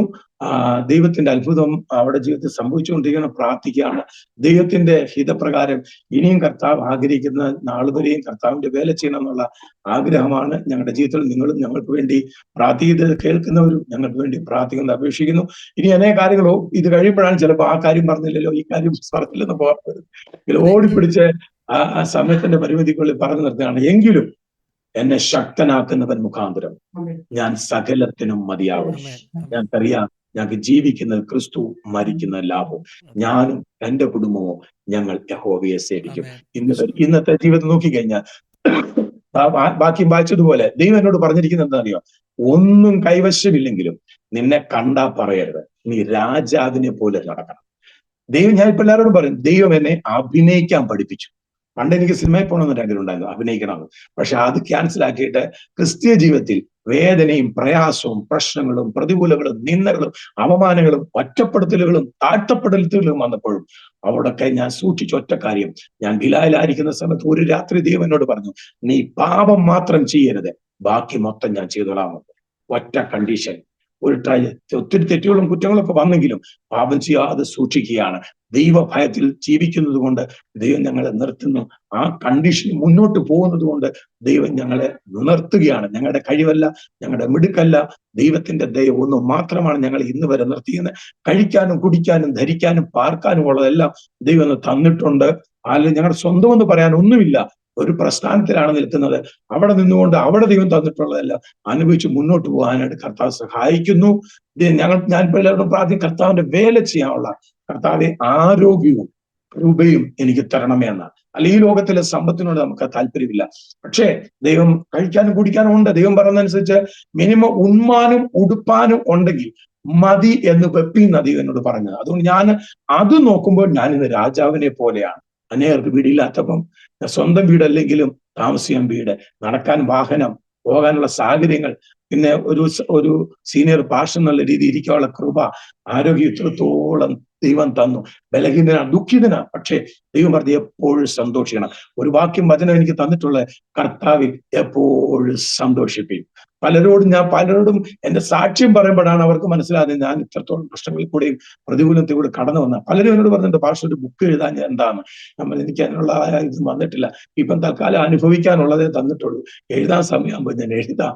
ഹല്ലേലൂയ. നേരത്തെ ഒരു കൂട്ടർ ഇങ്ങനെ സാക്ഷിയൊക്കെ എടുത്തുകൊണ്ട് പോയി. എങ്കിലും എങ്ങനെ പറയണം, എവിടെ നിർത്തണമെന്ന് എനിക്കറിയത്തില്ല. എന്റെ ദൈവം ജീവിക്കുന്ന ദൈവമാണ്. ഏറെ ക്ഷമിച്ച് കിട്ടിയവൻ ഏറെ എന്റെ യേശുവിനെ സ്നേഹിക്കും. ഞാൻ എന്റെ യേശുവിനെ സ്നേഹിക്കുന്ന ഈ കർത്താവിന്റെ പാപത്തെ മോചിച്ച് തന്നുകൊണ്ട്, ആ കർത്താവിന്റെ പാപത്തെ കഴുകി വെടിപ്പാക്കിയതുകൊണ്ട് ഞാൻ കർത്താവിന്റെ വചനത്തിൽ വിറയ്ക്കുന്നു. ഞാൻ എന്റെ ദൈവത്തെ ഭയപ്പെടുന്നു. അന്ത്യം വരെയും ഈ കൃപ എനിക്ക് തരണമേ. എന്റെ കഴിവല്ല, മിടുക്കല്ല, ദൈവത്തിന്റെ കൃപ ഞങ്ങൾ ഇവിടെ വരെ കൊണ്ടുവന്നു. ദൈവമായ കർത്താവ് നമ്മളെല്ലാവരെയും സഹായിക്കട്ടെ. കേൾക്കുന്നവരോടും എനിക്ക് പറയാനുള്ളത്, ക്രിസ്ത്യാനിയായിട്ട് കഷ്ടം സഹിക്കേണ്ടി വന്നാൽ ലജ്ജിക്കരുത്. അത് ധരിച്ചിട്ട് ദൈവത്തെ മഹത്വപ്പെടുത്തിക്കൊള്ളണം. മുമ്പേ കർത്താവിന്റെ രാജ്യവും നീതിയും അന്വേഷിക്കുക. അതോടുകൂടെ നിങ്ങൾക്ക് ഇതൊക്കെയും കിട്ടും. ഈ ലോകത്തിലെ നശിച്ചു പോകുന്നതിന്റെ പുറകെ നാം പോകരുത്. നിത്യമായിട്ടുള്ളതൊന്നുണ്ട്. അതിനുവേണ്ടി നമ്മൾ പ്രത്യാശയോടെ പ്രാർത്ഥിക്കുക. ഈ ഇഹത്തിലെ വരാൻ പോകുന്ന തേജസ് വിചാരിച്ചാൽ ഇഹത്തിലെ കഷ്ടങ്ങൾ സാരമില്ല. Praise the Lord. കർത്താവിൽ സന്തോഷിക്കാൻ ഒരു ഹൃദയവും മനസ്സും ദൈവം തന്നെങ്കിൽ നമ്മളെപ്പോലെ ധനവാന്മാരും നമ്മളെപ്പോലെ ഭാഗ്യമുള്ളവരും ഇതുപോലൊരു ജാതിയില്ല. ഒരു പാട്ടുകാരൻ പറഞ്ഞില്ലേ, യഹോവ ദൈവമാ വിശുദ്ധ ജാതി നാം, അവൻ അവകാശമാം ജനം നാം. നമ്മെപ്പോലെ അനുഗ്രഹിക്കപ്പെട്ട ഒരു ജാതി ഭൂമിയിലില്ല. അല്പം കഷ്ടം സഹിക്കേണ്ടി വന്നാൽ നൊടി നേരത്തേക്കുള്ള കഷ്ടമാണ്. അതെല്ലാം അങ്ങ് പെട്ടെന്ന് പൊക്കോളൂ. നിങ്ങളുടെ ഭാരം യഹോവയുടെ മേൽ വെച്ചു കൊടുക്കുക. അവൻ നിങ്ങളെ പുലർത്തും. നിന്റെ വഴികളെ യഹോവയ്ക്ക് സമർപ്പിക്കുക. അവൻ നിന്റെ പാതകളെ നേരെയാക്കും. ഒന്നിനെ കുറിച്ചും വിചാരപ്പെടരുത്. എല്ലാറ്റിലും പ്രാർത്ഥനയാലും അപേക്ഷയാലും നിങ്ങളുടെ ആവശ്യങ്ങൾ സ്തോത്രത്തോടു കൂടി അറിയിക്കണം. ഒരു മരുന്ന് പുതിയ നിയമത്തിൽ പറഞ്ഞിട്ടുണ്ട്, ഇങ്ങനെ കിടന്ന് ആവലാതിപ്പെടാനല്ല, എപ്പോഴും സന്തോഷിക്കണം. എന്തോ വന്നാലും ധന്യവാദ് യേശു, താങ്ക് യു ജീസസ്. ദൈവത്തിന് നന്ദി പറഞ്ഞാൽ മതി. ദൈവം നമുക്ക് വൻ കാര്യങ്ങളെ ചെയ്യും. ഈ ദൈവമായ കർത്താൻ, ഈ ജീവനുള്ള ദൈവം. യേശു പറഞ്ഞു, ഞാൻ അൽഫയും ഒമേഗയുമാകുന്നു, ആദ്യവും അന്തനുമാകുന്നു. യേശു പറഞ്ഞു, ഞാൻ ആദ്യവും അന്തനും ജീവനുള്ളവനുമാണ്. ജീവനുള്ള ഒരു ദൈവത്തെ സേവിക്കുവാൻ നമുക്ക് ഭാഗ്യം കിട്ടി. ഈ ദൈവമായ കർത്താൻ, ഈ ദൈവം ഇന്നും എന്നേക്കും നമ്മുടെ ദൈവമാകുന്നു. ആ കർത്താവ് നമ്മെ ജീവപര്യന്തം വഴി നടത്തും. എന്നെയും കുടുംബത്തെയും ഇത്രത്തോളം സഹായിച്ച ദൈവം ഇനി നിങ്ങളെയും അനുഗ്രഹമായി നടത്തും. കർത്താവിൽ ശരണപ്പെടാം. God bless you. Thank you. ഇത്രത്തോളം സമയം അനുവദിച്ചെന്ന ആസാദി TV, അതുപോലെ ഫിന്നി ഭാഷ, ദേവദാസി, നിങ്ങളുടെ പ്രവർത്തനങ്ങളെ ദൈവത്തിന് സ്തോത്രം ചെയ്യുന്നു. നന്ദി പറയുന്നു. കർത്താവ് നമ്മളേവരെയും അനുഗ്രഹിക്കും. Thank you pastor. Thank you സിസ്റ്ററെ. സിസ്റ്ററെ ഏതാണ്ട് ഇടയ്ക്ക് പറയാൻ തുടങ്ങിയപ്പോഴാണ് ഞാൻ പാസ്റ്ററിലേക്ക് ഒന്ന് പോയത്. വിട്ടുപോയ ചില അനുഭവങ്ങൾ സിസ്റ്റർക്കും പറയാം കേട്ടോ. സമയം തീർന്നെന്ന് ചിന്തിക്കണ്ട. ഞാന് പറയാൻ വന്ന മോളുടെ വിഷയമായിരുന്നു. മോള് ജനിച്ചു. ഇവിടെ വന്നതിന് ശേഷം മോള് സൗഖ്യമായി. പക്ഷേ അത് കഴിഞ്ഞ് മോൻ ജനിക്കുന്ന സമയത്ത് ഞങ്ങൾ ഭോപ്പാലിൽ തന്നെയായിരുന്നു. ഇവിടുന്ന് ഒരു 8 കിലോമീറ്റർ ദൂരെ പട്ടേനഗർ എന്ന് പറയാം, അവിടെ ആദ്യത്തെ സഭാ ചാർജ് കിട്ടിയത്. ആ സമയത്ത് മോൻ പ്രഗ്നന്റ് ആയി. ഒരു 7 മാസമൊക്കെ കഴിഞ്ഞ് 8ാമത്തെ മാസം കയറിയ സമയത്ത് ദേവദാസൻ എപ്പോഴും മിക്കവാറും സുശേഷ വേലയിൽ അവിടെ ഇവിടെയൊക്കെ സ്ഥലങ്ങളിലായിരിക്കും. ഞാനും കുഞ്ഞും തന്നെ കാണത്തുള്ളൂ. ഞാനും മോളും മാത്രമേ ഉള്ളൂ. ഈ അമ്മച്ചിയുടെ കൂട്ടത്തിലാണ് ഞങ്ങൾ താമസിക്കുന്നത്. അമ്മച്ചിയൊക്കെ താഴത്തെ ഗ്രൗണ്ട് ഫ്ലോറിലും ഞങ്ങൾ ഫസ്റ്റ് ഫ്ലോറിലും ആയിട്ടാണ്. ആ സമയത്ത് ഒരു ദിവസം ഞങ്ങളുടെ ചർച്ചിലെ തന്നെ ഒരു സഹോദരിയുടെ ഒരു കുടുംബം ഞങ്ങളുടെ വീടിന്റെ ചർച്ചിന്റെ ഓപ്പോസിറ്റ് സൈഡിലുണ്ട്. ഒരു പ്രാവശ്യം ഞാനിങ്ങനെ നമുക്ക് ഇഡ്ഡലിക്ക് മാവ് അരയ്ക്കാനൊക്കെ ഉണ്ട്. ആ വീട്ടിൽ കൊടുത്തിട്ട് ഞങ്ങളുടെ ചർച്ചിന്റെ ഫ്രണ്ട് സൈഡ് ഒരു ഗ്രൗണ്ടാണ്, ഒരു വലിയൊരു ഗ്രൗണ്ടാ. അത് കഴിഞ്ഞ് വേണം ഞങ്ങളുടെ വിശ്വാസിയുടെ വീട്ടിൽ പോവാൻ. ഞാൻ അവിടെ പോയിട്ട് വരുന്ന സമയത്ത് ഒരു ഉച്ച കഴിഞ്ഞ് ഒരു 3:30-4 മണിയായി കാണും. ഞാൻ ആ ഗ്രൗണ്ടിലൂടെ വരുമ്പം ഒരു ശബ്ദം, ഞാൻ പണ്ട് ആ വചനം കേട്ടതുപോലെ തന്നെ ഒരു ശബ്ദം ഞാൻ കേൾക്കുക, നിന്റെ വയറ്റിൽ കിടക്കുന്ന കുഞ്ഞ് അബ്നോർമലാണ്. ഒരു മനുഷ്യൻ എൻ്റെ അടുത്തില്ല. വൈകുന്നേര സമയം ഒരു 3:30-4 മണിയാവുന്ന സമയമാണ്. ആരും അടുത്തില്ല. അപ്പൊ ഞാൻ ഈ ശബ്ദം കേൾക്കുന്നത് നിന്റെ വയറ്റിൽ കിടക്കുന്ന കുഞ്ഞ് അബ്നോർമലാണ്. അപ്പം എനിക്ക് പെട്ടെന്ന് ഈ അബ്നോർമലായ കുഞ്ഞുങ്ങളെ കണ്ടിട്ടുണ്ടെങ്കിലും പക്ഷെ എൻ്റെ ആ ലൈഫിൽ എനിക്ക് അങ്ങോട്ട് അറിയുന്നില്ല ഇത് എങ്ങനത്തെ കുഞ്ഞാണ്. അപ്പൊ ഞാൻ പെട്ടെന്ന് ചോദിച്ചു, ഈ അബ്നോർമൽ ആയിട്ടുള്ള കുഞ്ഞ് എങ്ങനത്തെ കുഞ്ഞാന്ന് ഞാൻ ചോദിച്ചപ്പോ എന്നോട് പറഞ്ഞ, നിന്നെ സ്നാനപ്പെടുത്തിയ ദേവദാസന്റെ കുഞ്ഞിനെ കണക്കാന്ന് പറഞ്ഞു. അപ്പം എന്നെ സ്നാനപ്പെടുത്തിയ പാസ്റ്റർ ബോംബെയിലുള്ള ഒരു കുഞ്ഞുമാൻ പാസ്റ്റർ, അദ്ദേഹത്തിന്റെ കുഞ്ഞ് സുഖമില്ലെന്ന് എനിക്കറിയാം, പക്ഷെ ഞാൻ കണ്ടിട്ടില്ല. എത്ര കുഞ്ഞാന്ന് ഞാൻ കണ്ടിട്ടില്ല. അപ്പൊ ഈ ശബ്ദം എന്നോട് പറയുക, നിന്റെ കുഞ്ഞ് നിന്നെ സ്നാനപ്പെടുത്തിയ പാസ്റ്ററിന്റെ കുഞ്ഞിനെ കണക്കാണ്. പക്ഷെ എന്റെ പാസ്റ്റർ, ഞാൻ അന്ന് ഈ ശബ്ദം എന്നോട് പറയുന്നത് എന്താന്നുള്ളത് തിരിച്ചറിവൊന്നും എനിക്കില്ല. പക്ഷെ ഞാൻ അതിനെ ക്യാൻസൽ ചെയ്യുകയോ ഒന്നും ചെയ്തുമില്ല. ഞാൻ ഇത് ആരോടും ഷെയറും ചെയ്തിട്ടില്ല. ഈ ശബ്ദം എന്തുവാന്നുള്ളത് ഞാൻ വ്യക്തമായിട്ട് കേട്ടു, ഞാൻ പ്രതികരിച്ചു, പക്ഷെ ഞാൻ ആരോടും ഷെയർ ചെയ്തിട്ടില്ല. അത് കഴിഞ്ഞ് കുഞ്ഞ് ജനിച്ചു കഴിഞ്ഞ് 2 ദിവസം കഴിഞ്ഞ് BCGയും കഴിഞ്ഞതിന് ശേഷം ആ കുഞ്ഞിന് അസ്വസ്ഥത തുടങ്ങിയപ്പോഴാ ഡോക്ടർ പറഞ്ഞു കുഞ്ഞിന് ഹാർട്ടിന് സംതിങ് പ്രോബ്ലം ആണെന്ന് പറഞ്ഞത്. അത് കഴിഞ്ഞ് ഞങ്ങൾ ഭോപ്പാലിൽ വന്നതിന് ശേഷം ആ കുഞ്ഞ് അബ്നോർമൽ ആണെന്ന് അറിയുന്നത്. അപ്പൊ അങ്ങനെ ഒരു സംഭവം ഉണ്ടായി. പിന്നെ ഈ കുഞ്ഞ് അന്ന് തൊട്ട് സുഖമില്ലാത്ത കുഞ്ഞാ. എന്നും അസുഖം, എന്നും പനിയും, കുഞ്ഞിന് ശ്വാസം എടുക്കാൻ പറ്റത്തില്ല. അപ്പൊ അന്ന് തൊട്ട് ഞങ്ങളുടെ കഷ്ടതയെന്ന് വെച്ചാൽ ഞങ്ങൾക്ക് പറയാൻ പറ്റത്തില്ല പാസ്റ്ററെ. എങ്ങനെ പറയണം? ഇതിനകത്ത് പിന്നെ എനിക്ക് ഇതേ ഉള്ളു, ഈ ബൈബിള് പാസ്റ്റർ പറഞ്ഞതുപോലെ ഞങ്ങളുടെ ഇത്രയും കഷ്ടത വന്നിട്ടും ഞങ്ങൾ ആരെക്കൊണ്ടും പ്രാർത്ഥിപ്പിക്കാനോ ആരുടെയും പ്രവചനത്തിന് ഇന്ന് വരെ പോകാൻ ദൈവം സഹായിച്ചിട്ടില്ല. ഞങ്ങളുടെ എല്ലാം ഈ ബൈബിളാ. ഞങ്ങളുടെ ഏത് പ്രയാസത്തിലും ഏത് വിഷയത്തിലും നമ്മൾ ബൈബിൾ എടുക്കുമ്പോൾ ദൈവം ആ വചനത്തിലൂടെ നമ്മളോട് സംസാരിക്കും. ഞങ്ങളത് അണ്ടർലൈൻ ചെയ്യും, ഞങ്ങൾ എഴുതി വെക്കും, പ്രാർത്ഥിക്കുകയും ദൈവം നമ്മളെ വിടുവിക്കുകയും ചെയ്യും.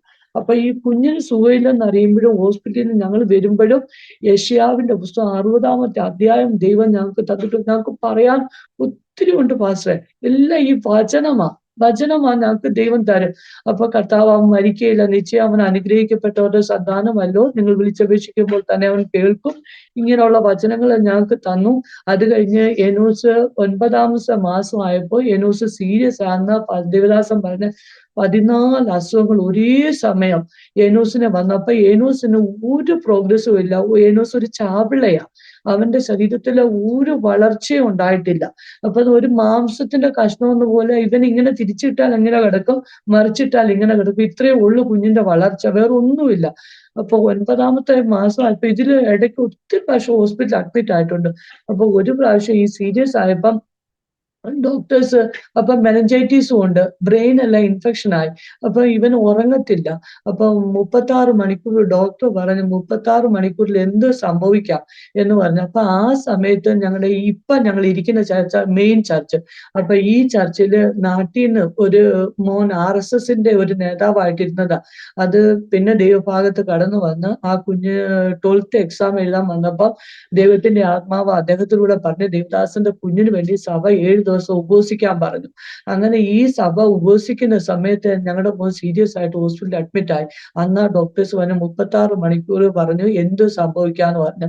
അപ്പം ഈ കുഞ്ഞിന് ഇവൻ 3-ാമത്തെ ദിവസം ആയപ്പോൾ 2 വട്ടം വെച്ച് ക്രിട്ടിക്കൽ സ്റ്റേജിൽ പോയെങ്കിലും ഇവന് എല്ലാം മിഷനിലൂടെ നടക്കുന്നു. ഓക്സിജൻ കൊടുക്കുന്നു, ഇൻഡസ്ട്രി മൊത്തം പാരലൈസ് ആയതുകൊണ്ട് എല്ലാം ട്യൂബ് ഇട്ട് അകത്തുള്ളത് എല്ലാം വേസ്റ്റ് വലിച്ചെടുക്കും. പിന്നെ ഫുഡ് ട്യൂബ് ഉണ്ട്, എല്ലാ ട്യൂബിലൂടെ എല്ലാ മെഡിസിൻസും എല്ലാ സിസ്റ്റം വെച്ചാ ഇങ്ങനെ പോന്നെ.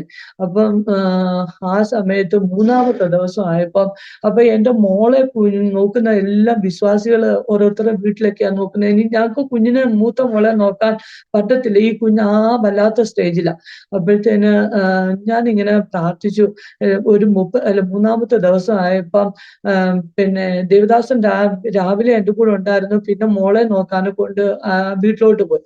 ആ സമയത്ത് എന്റെ ഈ മോനെ അതുവരെ ഒരു ചെറിയ ശബ്ദമേ ഉള്ളൂ, ഉറങ്ങത്തില്ല. ബ്രെയിൻ ഇൻഫെക്ഷൻ ആയതുകൊണ്ട് ഒരു ഞരക്കമേ ഉള്ളൂ കുഞ്ഞിന്റെ. അപ്പൊ ഒരു രാവിലെ സമയം ഒരു 11 മണിയൊക്കെ ആകുമ്പോ ഇവൻ സീരിയസ് ആയിട്ട് പിന്നെ ഇവന്റെ ഈ അനക്കമൊക്കെ അങ്ങ് നിശ്ചലമായപ്പം ഞാന് ഡോക്ടറെ വിളിക്കാൻ നോക്കിയപ്പോ ആ ഡോക്ടർ ഇന്നും ഉണ്ട് ഭോപ്പാലി, ഇദ്ദേഹത്തിന്റെ അടുത്താ. ഇപ്പോഴും ഞങ്ങൾ ആ ഡോക്ടറെ അടുത്ത് തന്നെ പോന്നെ. അപ്പൊ അദ്ദേഹം പീഡിയാട്രിഷ്യനാ. അദ്ദേഹം ഈ 3 ദിവസവും അദ്ദേഹത്തിന്റെ പണ്ട് ക്ലിനിക്കായിരുന്നു, ഞങ്ങളെ വേറൊരു ഹോസ്പിറ്റലിൽ കൊണ്ടുപോയായിരുന്നു ആയിരുന്നു ട്രീറ്റ്മെന്റ് ഒക്കെ ചെയ്യുന്നത്.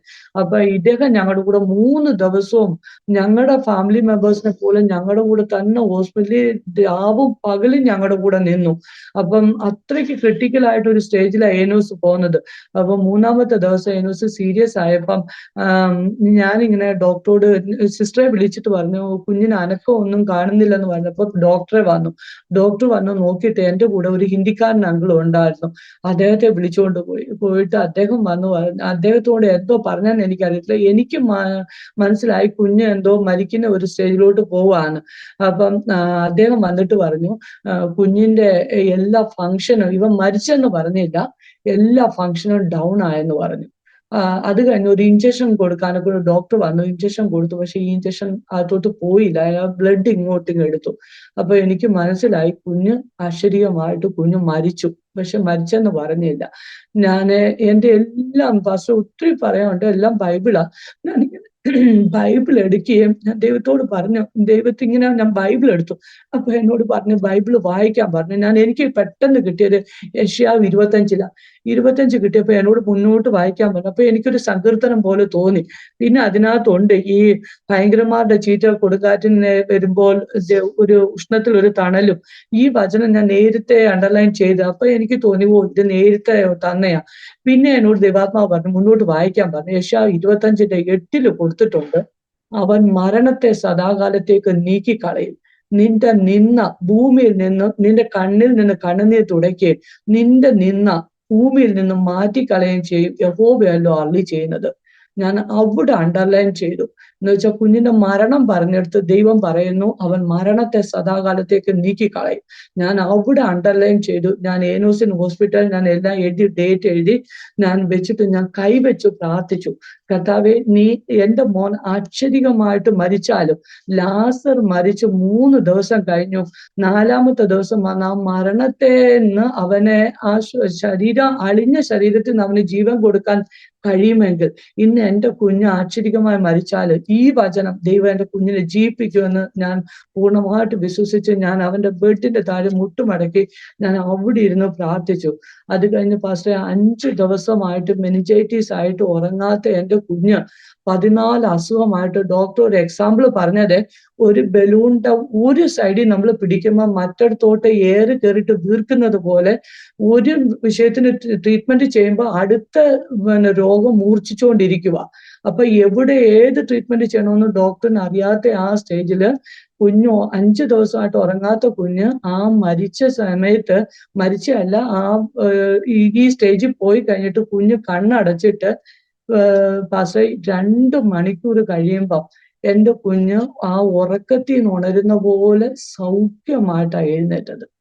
അന്ന് എന്റെ കുഞ്ഞ് സൗഖ്യമായതാ. എന്റെ കുഞ്ഞ് അത് കഴിഞ്ഞാൽ അന്ന് വരെ ഒരു ഫംഗ്ഷനും എന്റെ കുഞ്ഞിന്റെ ശരീരത്തില്ലാത്ത അന്ന് പാസ്റ്റർ വന്ന് മോനേന്ന് വിളിച്ചിട്ട് ഹല്ലേലൂയ പറമോനെ എന്ന് പറയുമ്പോ ഇവൻ അന്ന് തൊട്ട് കൈ ഉയർത്തും. അങ്ങനെ സൗഖ്യമായ കുഞ്ഞ ഇന്നും ജീവനോടെ. പിന്നെ ഇവന്റെ 9 വയസ്സ് വരെ ഇവൻ നടക്കാത്ത കുഞ്ഞായിരുന്നു. ഇവന്റെ കാല് 2 പോളിയോ ഉള്ള കുഞ്ഞു പോലെ തളർന്ന കാലുകളായിരുന്നു, ഇങ്ങനെ എഴഞ്ഞെഴഞ്ഞു പോകുന്നതാ.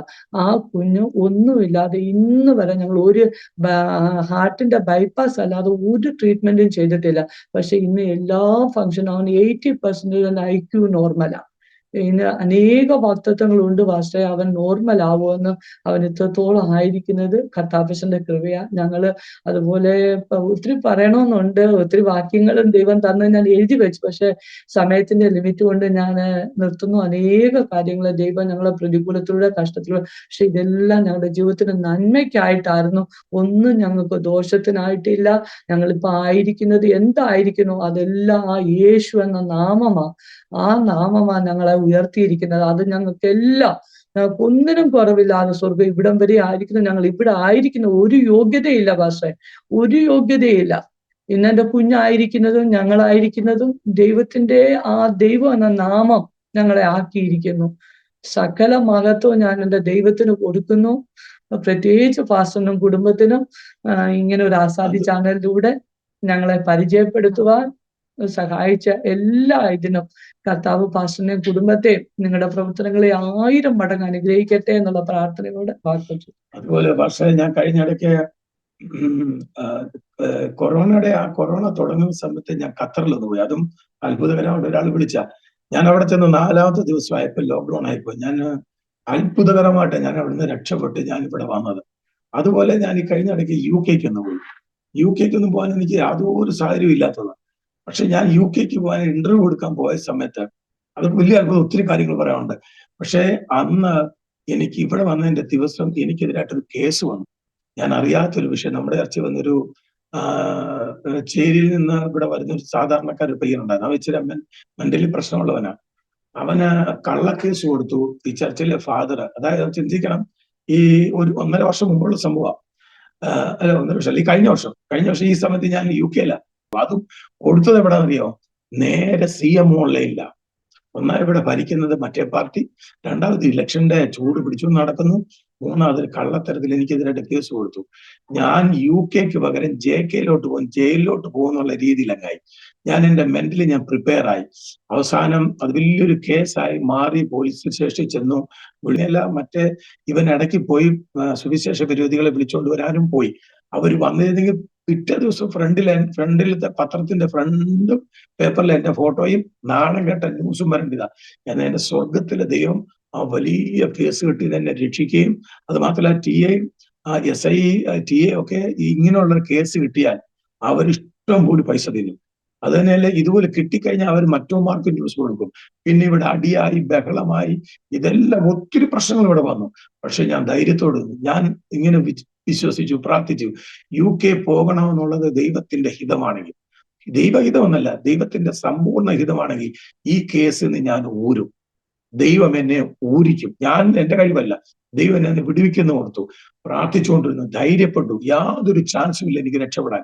അവസാനം ദൈവം ഓരോ നിമിഷവും സഹായിച്ച് അവസാനം ഞാൻ മാഞ്ചസ്റ്ററിൽ ഇറങ്ങിയാണ് ഞാൻ ശ്വാസം വിട്ടത്. ആ കേസ് എല്ലാം ദൈവം എടുത്ത് ദൂരെ കളഞ്ഞ് 5 പൈസ പോലീസുകാർ കൊടുക്കാതെ. അതിന് 2 മാസം മുമ്പേ എന്റെ അയൽവക്കക്കാരനായ ഒരു വക്കീല് എന്റെ വാഹനം മറിച്ചിട്ടേച്ച് അവൻ എനിക്കെതിരെ കേസ് കൊടുത്ത് എന്നെ പോലീസ് സ്റ്റേഷൻ കയറ്റി, ചുമ്മാതെ കയറ്റിയിട്ട് എന്നെ അവസാനം എന്റെ കയ്യിൽ നിന്ന് 500 രൂപ പോലീസുകാർ മേടിച്ചു. ഇങ്ങനെ പല കേസും കാര്യങ്ങളും പലപ്പോഴും എന്റെ ജീവിതത്തിൽ വരികയും പോവുകയും ഒക്കെ ചെയ്തു. ഞാൻ ഇന്നും കർത്താവിന്റെ കൃപയെ വെളിയിൽ കൂടെ ഫ്രീ ആയിട്ട് നടക്കുന്നത്. കാരണം കർത്താവ് എനിക്ക് അനുകൂലമെന്നറിയാം. ഞാൻ എപ്പോഴും വായിക്കുന്ന ഒരു കർത്താവിനോട് പറഞ്ഞിട്ടുണ്ട്, ധൈര്യപ്പെട്ടു പ്രവർത്തിച്ചു കൊള്ളുക, യഹോവ നല്ലവരോട് കൂടെ ഇരിക്കും. ദൈവം അനുകൂലമെങ്കിൽ പ്രതികൂലമാണ്. ഞാൻ നേരത്തെ കാര്യം പറഞ്ഞല്ലോ, ഒറ്റ കാര്യത്തിലുള്ളൂ എനിക്ക് പ്രാർത്ഥന, നീ പാപം മാത്രം ചെയ്യരുത്, ബാക്കി മൊത്തം ഞാൻ ചെയ്തോളാം. എല്ലാ വിഷയം വരുമ്പോഴും നാവിനെയും കടിഞ്ഞാണിട്ട് പല കാര്യങ്ങൾ, ഇതിനിടയ്ക്ക് സഭാ പ്രശ്നങ്ങൾ, പറഞ്ഞാൽ തീരാത്ത മാനസിക വിഷയങ്ങൾ, ഇതിനിടയ്ക്കൊന്നും ജീവിക്കേണ്ട ചിന്തിച്ച് അനേക വിഷയങ്ങൾ സഭാപരമായിട്ടുള്ളത് വന്നു. അവിടെയെല്ലാം നിന്ദിച്ചവരുടെ മുമ്പിൽ മാനിക്കുന്ന പറഞ്ഞ ദൈവം, ഒരു വഴി വന്ന ശത്രുവിനെ 7 വഴിയായി തുരത്തുമെന്ന് പറഞ്ഞ ദൈവം, നീ അവരോട് അനുസരണം നടിക്കില്ല, അവർ നിന്നോട് അനുസരണം നടിക്കും എന്നൊക്കെയുള്ള ബൈബിളിലെ ധാരാളം വാക്യങ്ങൾ നമ്മൾ പ്രാർത്ഥിക്കുന്നത് അക്ഷരീയമായ ജീവിതത്തിൽ അനുഭവിക്കാനും അനേകരുടെ മുമ്പിൽ ലജ്ജിക്കാതെ നിൽക്കാനുള്ള കൃപ സ്വന്തം കഴിവല്ല, സൈന്യത്താലല്ല, ശക്തിയാലല്ല, ദൈവത്തിന്റെ കൃപയാൽ ഇന്നുവരെയും ദൈവമായ കർത്താവ് നടത്തുകയാണ്. ഇങ്ങനെയാണ് ദൈവം ഞങ്ങളെ നടത്തുന്നത്. ഈ ദൈവം മേലാലും ഞങ്ങൾ നടത്തുന്ന പക്ഷെ ഞങ്ങളിപ്പം ദൈവമേ, ഇപ്പൊ ഞാൻ പ്രാർത്ഥിക്കുന്ന കർത്താവെ, കഴിഞ്ഞ നാളുകളിൽ ഞങ്ങൾ അനുഭവിച്ച കഷ്ടങ്ങൾക്കും അനർത്ഥങ്ങൾക്കും ഒത്തവണ്ണം നീ ഞങ്ങളെ വീണ്ടും ജീവിപ്പിക്കണമെന്ന് ഇപ്പൊ പ്രാർത്ഥിക്കുന്നത്. ഇനിയും കർത്താവ്, ഇനി ആ റൂട്ടിൽ കൂടെ പോകണ്ട, ഇനി നിനക്ക് വേണ്ടി ശക്തമായ ചില ശുശ്രൂഷ ചെയ്യാനായിട്ട് ഞങ്ങളെ ഞാൻ ദൈവമേ, ഞങ്ങളെ 4 പേരെയും ഈ ലോകത്തിന്റെ 7 വൻകരകളിലും അയക്കണം.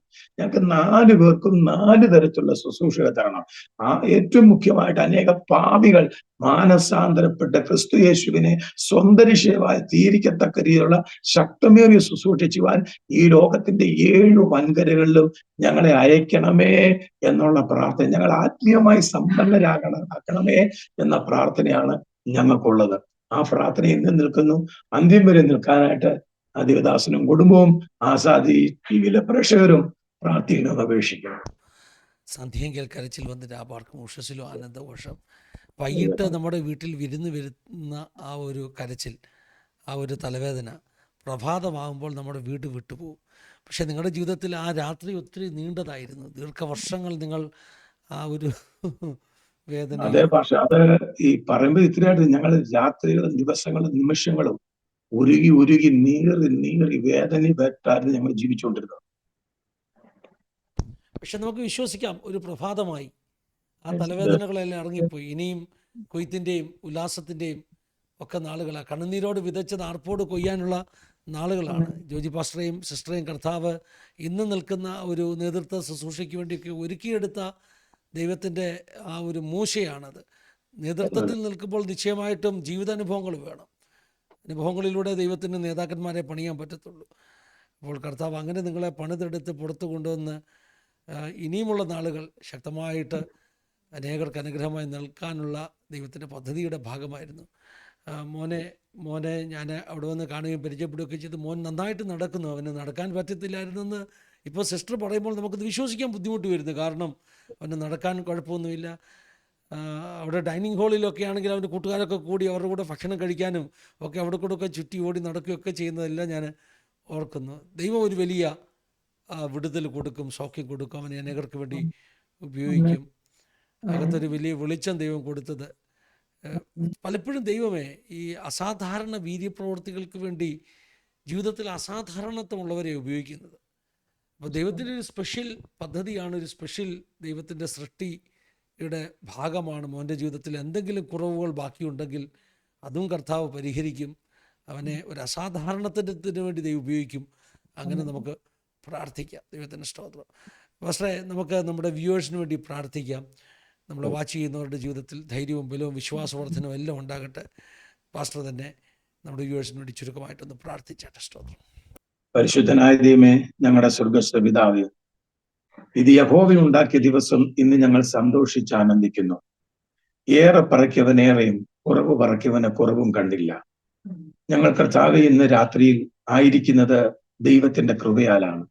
പ്രത്യേകിച്ച് ആസാദി ടിവിയിലുള്ള ഈ പ്രേക്ഷക ഇതിൽ കൂടെ ദൈവത്തിനെ ശ്രവിക്കുകയും സാക്ഷ്യങ്ങൾ കേൾക്കുകയും ചെയ്യുന്ന എല്ലാ വിശ്വാസികളായിക്കൊള്ളട്ടെ അവിശ്വാസികളായിക്കൊള്ളട്ടെ, അവരുടെ ജീവിതത്തിൽ കർത്താവിന്റെ സ്പർശനം ഉണ്ടാകുവാനിടയാകണം.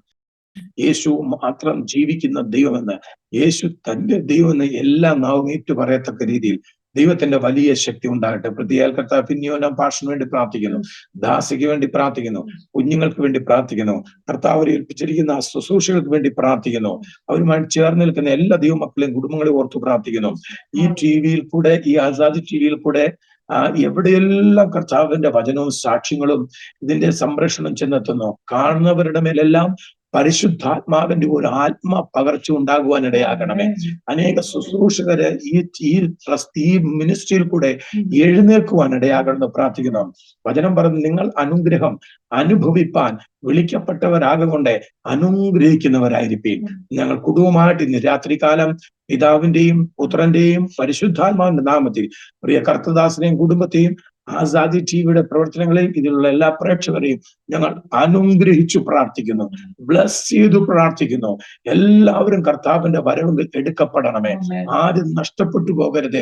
യേശുവിന്റെ വരവ് ഏറ്റവും അടുത്തിരിക്കുന്നത് കൊണ്ട് യഹോവയെ ഭയപ്പെട്ട് യഹോവയുടെ കൽപ്പനകളിൽ തന്നെ വചനം വിട്ട് ഇടത്തോട്ടോ വലത്തോട്ടോ തിരിയാതെ യേശുവിലേക്ക് നോക്കി, കാൽവരി ക്രൂശിലേക്ക് നോക്കി യാത്ര ചെയ്ത് നല്ല ജയകരമാകുന്ന ഒരു ക്രിസ്തീയ ജീവിതം നയിപ്പാൻ പരിശുദ്ധാത്മാവ് ഞങ്ങളെ എല്ലാവരെയും സഹായിക്കുമാറാകണമെന്ന് പ്രാർത്ഥിക്കുന്നു. സ്വർഗം പ്രാർത്ഥന കേട്ടതിന് സ്തോത്രം, വിളയിച്ചിരിക്കുക സ്തോത്രം.